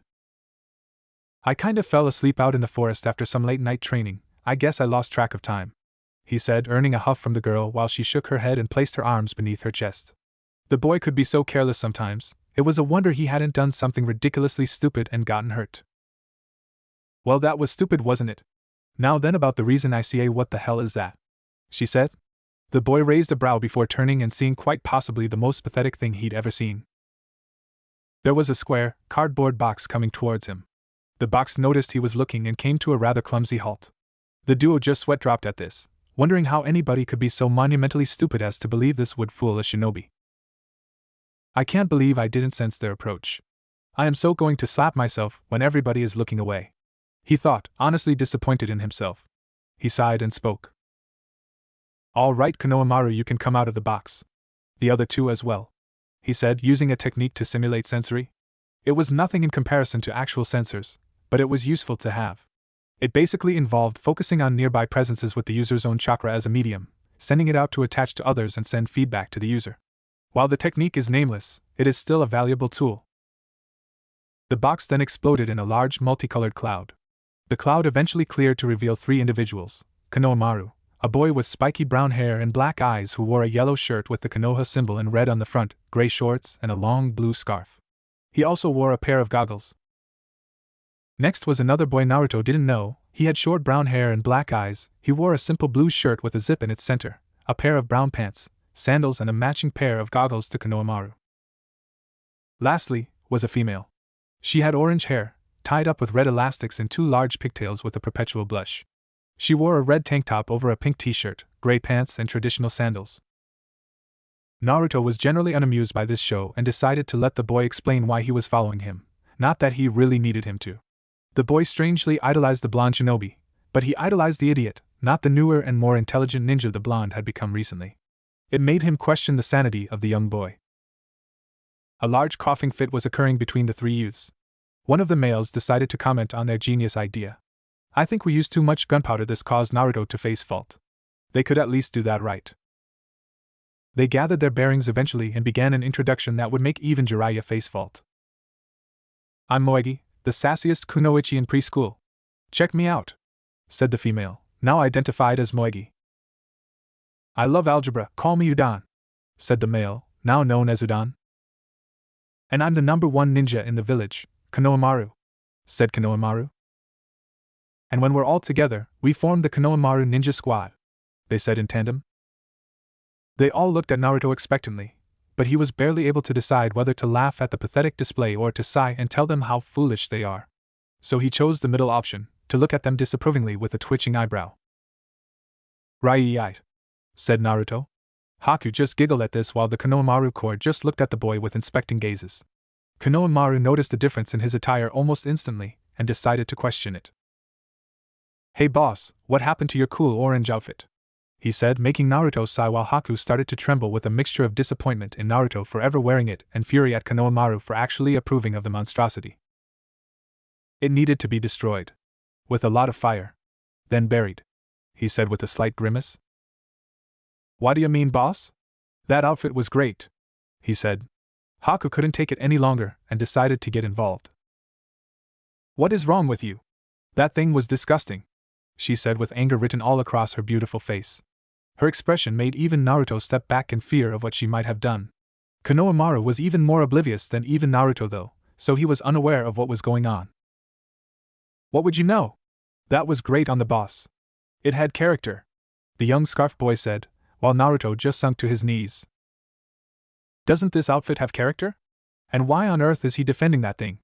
After taking it off for a while I couldn't even stick it being in the same building as me, he thought to himself. Naruto-kun should not degrade himself to wearing that filth, she said with determination. Konohamaru was getting a little confused at Naruto being so strongly defended by the girl. Hey boss, who is this girl? He said before looking at Haku who was looking at Naruto, who caught her gaze, making her turn away with a slight blush. Oh? This is Haku-chan, a friend of mine, he said with a small smile. Konohamaru had a small light bulb go off in his head before rubbing Naruto's back and speaking. Oh, I get it. Nice catch, boss, he said with a blush and a silly grin. Naruto looked at him and raised an eyebrow. Konohamaru took this as a sign to continue. You know, she's your, he said, raising his pinky finger. Girlfriend, right? He said, making Haku blush a color that would have made Kushina proud while Naruto started spluttering out excuses, which somehow seemed to be hard to say for whatever reason. You brat! Haku shouted. Whether that were true or not, you have no right to bring it up, it is our business, she said, unknowing avoiding outright denying it. Seeing the look on her face and the fact that Konohamaru was kind of an idiot, Naruto decided to give some friendly advice. Yo, Konohamaru. You like being a pincushion? He said, earning a shake of the head. Then I advise you start running, soon, he said, nodding towards Haku. Konohamaru saw the look on her face and silently prayed to Kami to save him before sprinting down the alley. Naruto looked on with a slightly sadistic laugh as he saw his young friend, Reed Stalker, getting chased by Haku, who was using her Saban rather effectively. He eventually decided to follow so the girl didn't put him in a near-death state. He turned the corner to see Konohamaru get hoisted off the ground by a teenager wearing a black, full-body cat suit and strange purple war paint decorating his face. The front of his suit had a circle design with a split down the center, cutting the colors on both sides. The right side was purple while the left side was yellow, the outline of the whole thing being a white line. Next to him was a girl with blonde hair and 4 short, spiky ponytails and teal eyes.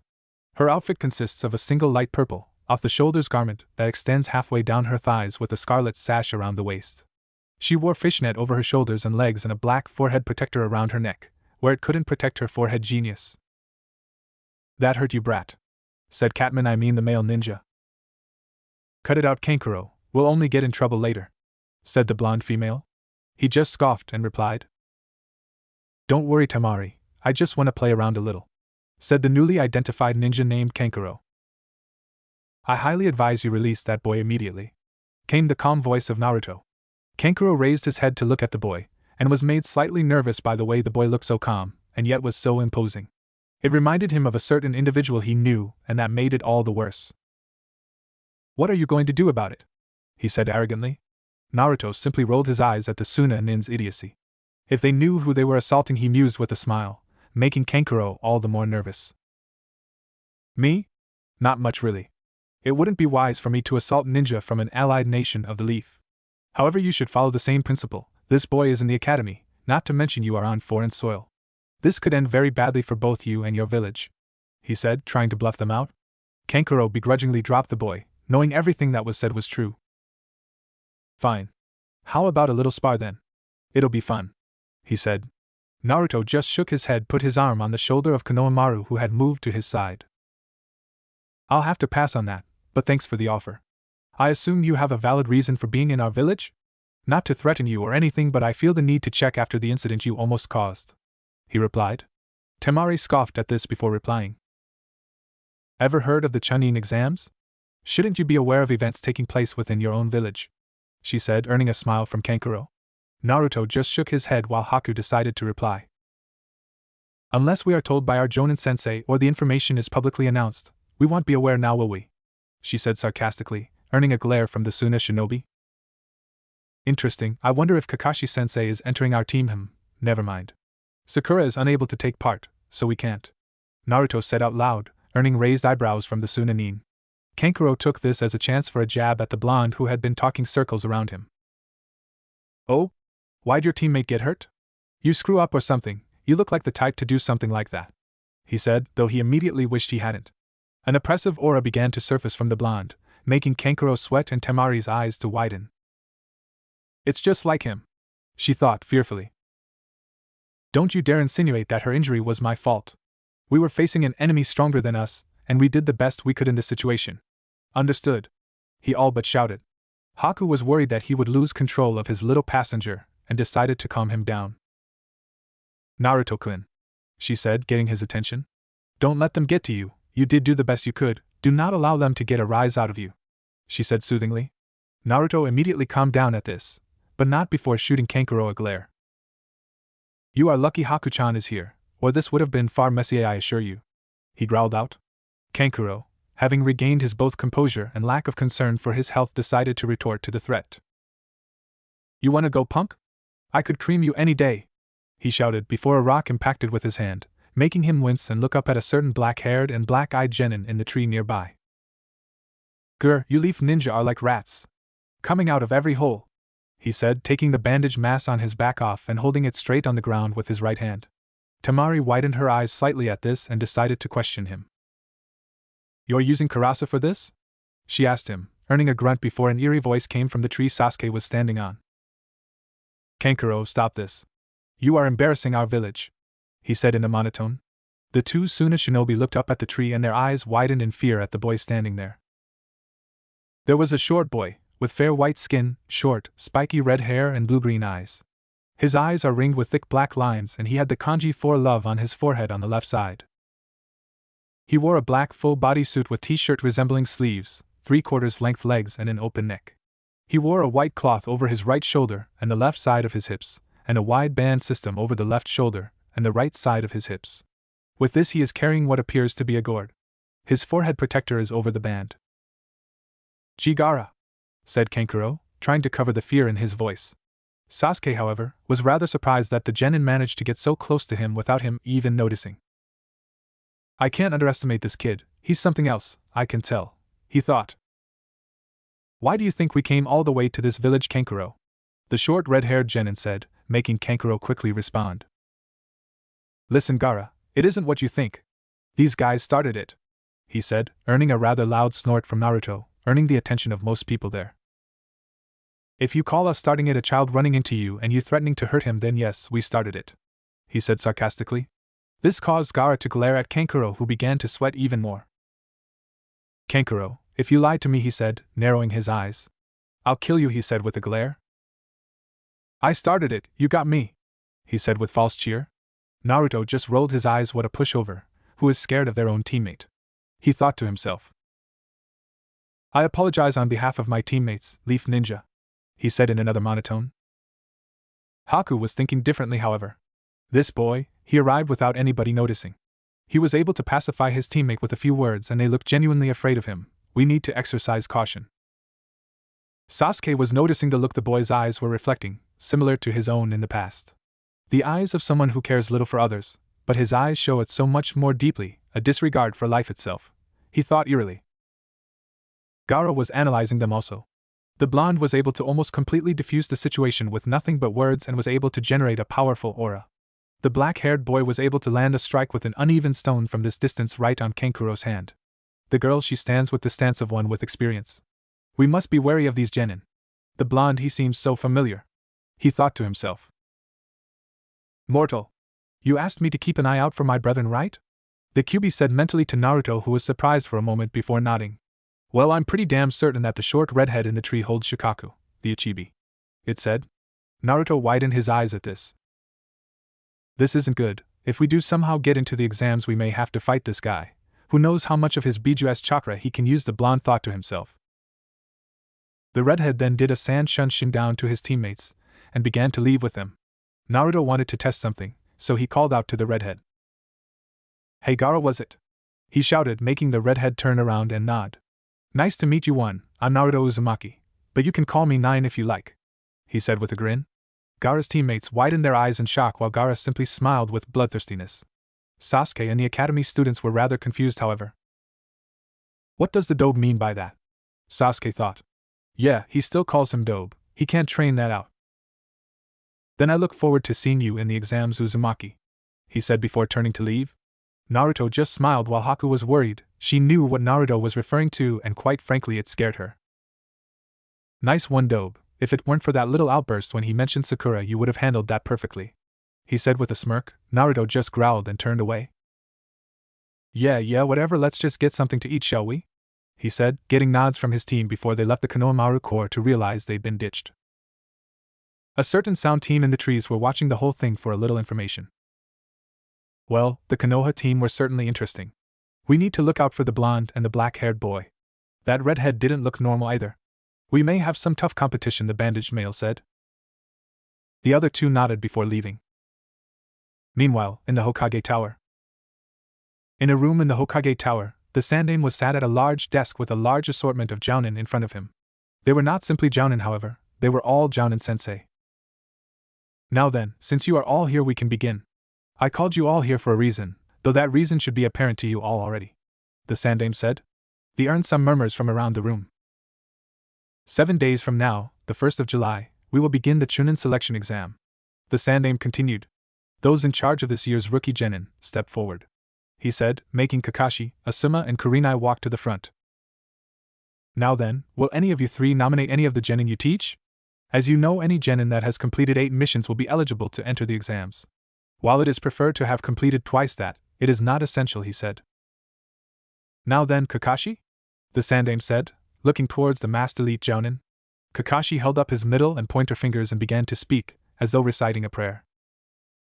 From the 7th squad that I lead, Sasuke Uchiha, Naruto Uzumaki, and the replacement of Sakura Harino, Haku Yuki. I recommend those 3 to the Chunin selection exam under my name, Kakashi Hatake, he said, earning some mutters. From the 8th squad that I lead, Kiba Inuzuka, Shino Aburame, and Hinata Hyuga. I recommend those 3 to the Chunin selection exam under my name, Kurenai Yuhi, she said, causing the mutters to increase in intensity. From the 10th squad that I lead, Shikamaru Nara, Choji Akamichi, and Ino Yamanaka. I recommend those 3 to the Chunin selection exam under my name, Asuma Saratobi, he said, causing the mutters to erupt into shouts. Wait a minute! Are you trying to destroy these kids? They only left the academy a few months ago, Iruka shouted from further back in the queue. Because apparently a random Chunin Academy teacher was there for no reason. Well, I don't know about my fellow jounin, but I am very confident in my team. If you are worried about Naruto, don't be. He has grown greatly since leaving the academy, Kakashi said confidently, earning increased murmurs. Really? He's improved to a level that you think makes him ready for this, Iruka said, genuinely surprised at the concept of the blonde idiot that he liked so much becoming such an impressive genin so early. Yes, Kakashi said plainly. Now if that's all, I'd like to go home, he finished. The Hokage nodded, allowing him to shun Shin away before Iruka could start ranting. At a bridge, next day. Team 7 were just hanging out on their usual meeting place, a bridge in the middle of the village. They had lunch and generally enjoyed themselves. Things were much better since Sasuke stopped being quick so much of a hard ass. Haku and Naruto were talking while Sasuke was resting his eyes. I thought Kakashi-sensei was over his lateness issues, but it appears as if it was wishful thinking, said Naruto with a sigh. Haku just giggled a little and patted him on the shoulder before beginning to speak.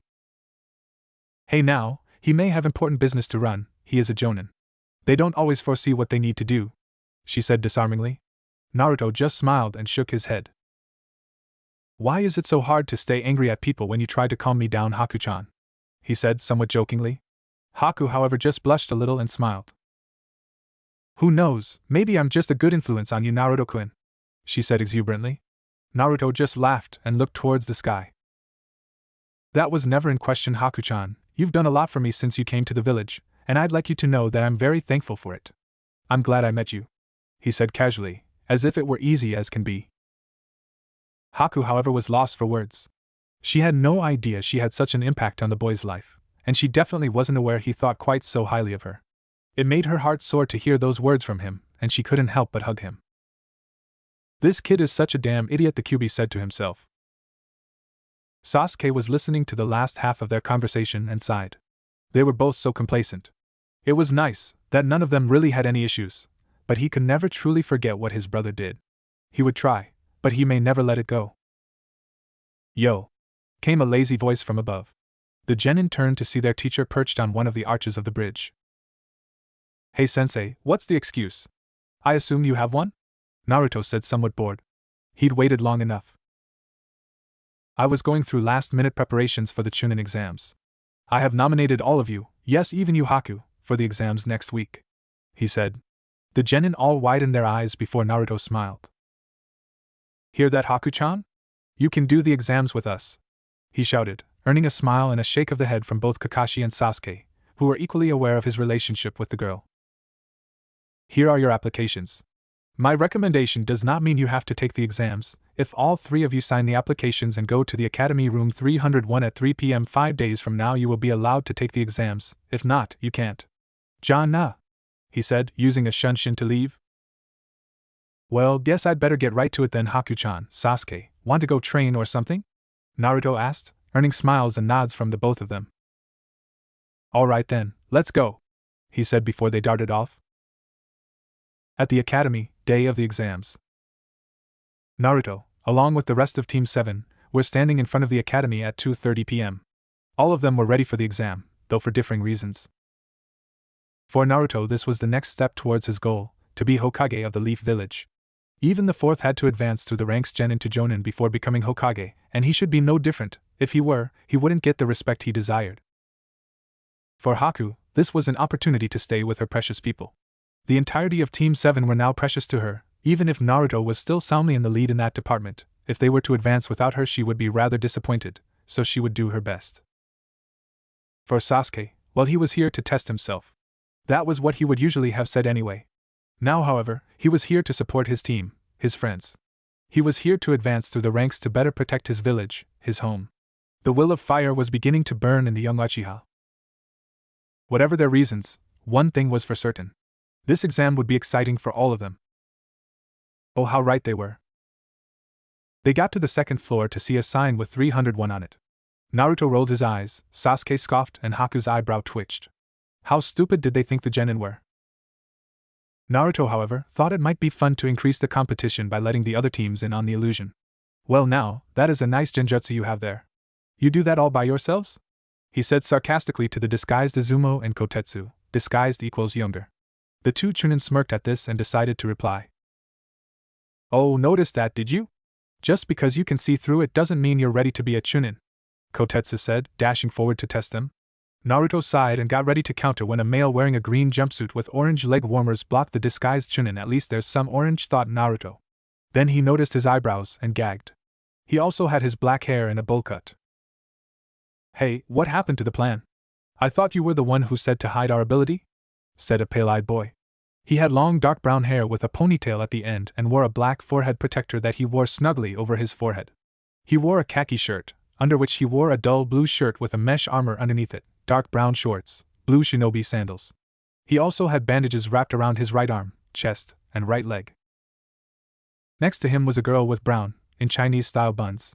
She wears a pink sleeveless jipao-style blouse with red sleeve trimmings and yellow fastening buttons, as well as dark green pants and standard blue ninja sandals. Lee replied.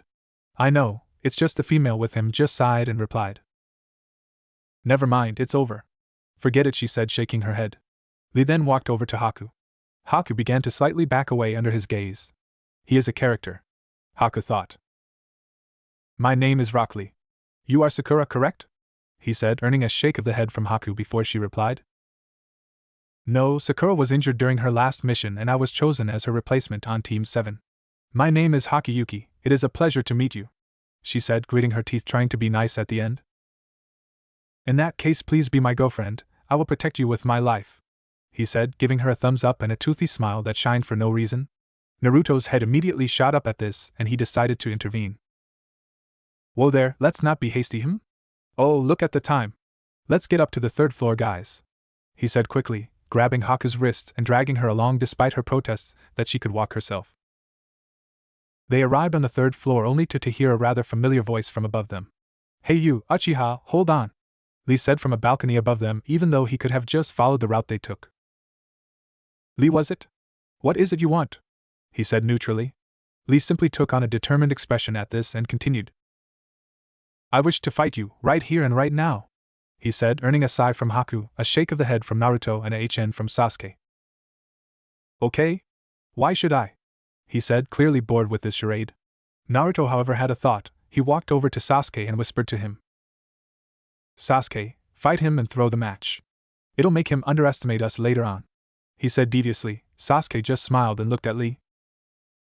Never mind, let's do this, he shouted, his false arrogance back up.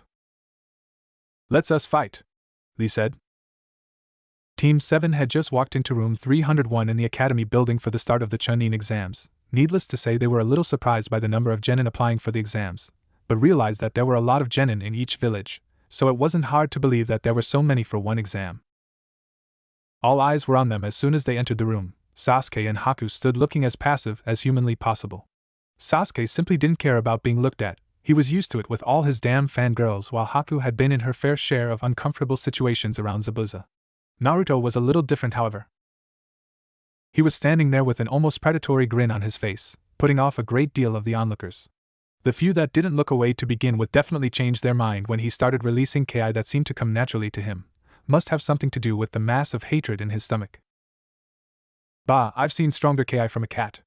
Then again, I'm related to a cat, forget it, the QB said from within Naruto, who raised an eyebrow at the casual conversation the fox was trying to initiate. Maybe the fox really was bored.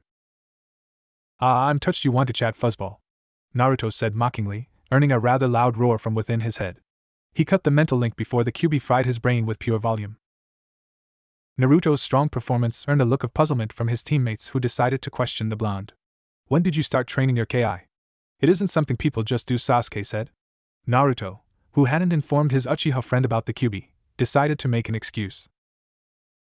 Oh, a little bit after the wave mission, since Zabuza did such a good job of it, he said deceitfully. The advantages of a giant fox within you is you learn how to be a bit of a trickster. Maybe that's where his pranking side came from. All conversation between the team ended with a loud and obnoxiously annoying scream echoed throughout the room. Said scream just so happened to consist of a certain black-haired boy's name. Sasuke Kayuin, came the voice of Ino, who jumped at Sasuke and wrapped her arms around his neck, earning a groan of irritation mixed with laughs from his teammates. Where have you been, Sasuke-kun? I haven't seen you in weeks, she said. After finishing his brief but still highly enjoyable laugh, Naruto decided to intervene before Sasuke could go nuts. All right, Ino, give the guy some space before he freaks out. Between you and me, I think he's nervous around girls, he said playfully, earning a scowl from the Uchiha. Ino turned to him and raised her eyebrow. Who are you? You seem familiar, she said, while her teammates arrived from behind her. Shikamaru instantly raised his eyebrows, while Choji, like Ino, didn't quite realize that the blonde was Naruto. I'm hurt, Ino. I'd think you would remember a classmate. Then again, I can't really complain since my academy performance was inadequate, he said thoughtfully. Ino thought about it for a moment before dropping her jaw. And Naruto? What happened to you? She said, taking in the completely transformed blonde in front of her. He was wearing decent clothes, he seemed less annoying, not that she could talk, and he even seemed taller. The blonde just smirked and rolled his eyes. These reactions were so worth the effort. Oh well, you know. Haku-chan convinced me to study, I bought new clothes, I started eating healthier, and the physical conditioning exercises helped to create a better me. Why do you ask? He said jokingly, knowing none of the other rookie 9 would have gone through such a transformation. Shikamaru decided to cut in at this. You are so troublesome, Naruto. I swear I didn't think you could get more troublesome, but you did it. Naruto just laughed and shrugged it off. Well, the gang's all. Who are you two? Kiba, who had just arrived, started, before spotting Naruto and Haku. Shikamaru decided to cut out the blonde's joke before it could drag on. The girl is Haku, she's sorta new here. The guy is Naruto, he said casually, causing teammate to go through varying reactions. Kiba's jaw hit the ground, Shino raised his eyebrows, which was very emotionally implicating for him, and Hinata blushed as bright as she could. Kami, Naruto-kun got hot. Now I just need to get him away from that tramp, Hinata thought to herself. Since she'd seen Naruto and Haku going into her apartment building, she had been improving quite a bit, mostly in the confidence department. She had rid herself of her baggy jacket and simply wore what she did before, albeit without it. No way. Naruto was a loser just a few months ago. Kiba replied. Certain people were about to reply, but Naruto beat them all to it. Yes, I was. Now I am not. Must I clear that up further, or will that explanation suffice? Naruto said, trying to make his sentence as complex as possible to mess with Kiba further. He simply nodded with a stupid look on his face while Naruto stifled a laugh. Could you guys keep it down? You are awfully noisy, said a gray-haired teenager with large circular glass. He wore a dark purple, high-collar shirt and matching pants, a white undershirt, fingerless gloves with armored plates on the back, and a white cloth waistband worn at an angle. You guys must be the new rookies, right? You should probably try to act more mature, like the blonde kid. It'll help you from looking like green-as-grass morons in front of the competition, he said advisability. Naruto inwardly smiled at the praise but couldn't help but think something was off about the boy. His smile seemed fake. As much as I appreciate the praise, who are you exactly? Oh, and before you say, I should introduce myself first since I asked, I am Naruto Uzumaki. You are? He said. The boy smiled at this. That was exactly what he was going to say, to mess with him. The name's Kabuto. Pleasure to meet you, Naruto-san, he said pleasantly. Naruto had to suppress a shiver. Kabuto was giving him bad vibes. Oh, and before you worry about me, you should worry about all the people behind you. The rookies turned around to see the room glaring at them and releasing a pretty pathetic amount of Ki. Most of the rookies looked perturbed by this, and Naruto just sighed and decided to ease their nerves a little. He stepped well in from the rest of the rookies and released Ki of his own before putting his malicious smirk back on. If you are going to intimidate us, be prepared for us to reply in kind, he said ominously. The competition looked away either in fear or disappointment at failing to intimidate the blonde. The rest of the rookie 9 were rather taken aback by the blonde's actions. He was indeed fearsome when he tried to be. Haku and Sasuke just rolled their eyes at this before Haku decided to speak up. Was that really necessary, Naruto-kun? She asked with a slightly playful smile. Naruto just smiled at her without replying. So Kabuto-san, what was it you were saying? Naruto said with a smirk. Kabuto just smiled and shook his head at the blonde before Naruto continued speaking. So you appear a decent amount older than us. I assume you've taken the exams before? Yes, this is my 7th attempt, Kabuto replied, earning wide-eyed expressions from most of the genin. Haku was not quite captured by this statement, and decided to question it. How is it that you failed that many times? Most people would have given up or waited to try again after a long enough training period, she said.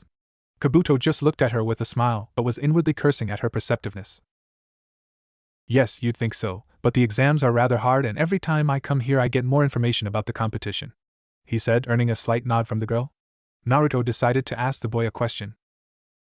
Care to share any of it? Don't worry if you don't want to, he said, trying at least to seem considerate despite not really trusting the boy. Kabuto just nodded and took out some cards. These are my ninja info cards. If I channel my chakra into them, any information I've gathered on a ninja of my choosing will be shown to me, he said, earning a nod from the blonde. So, who do you guys want information on? He asked, making Naruto and Sasuke reply.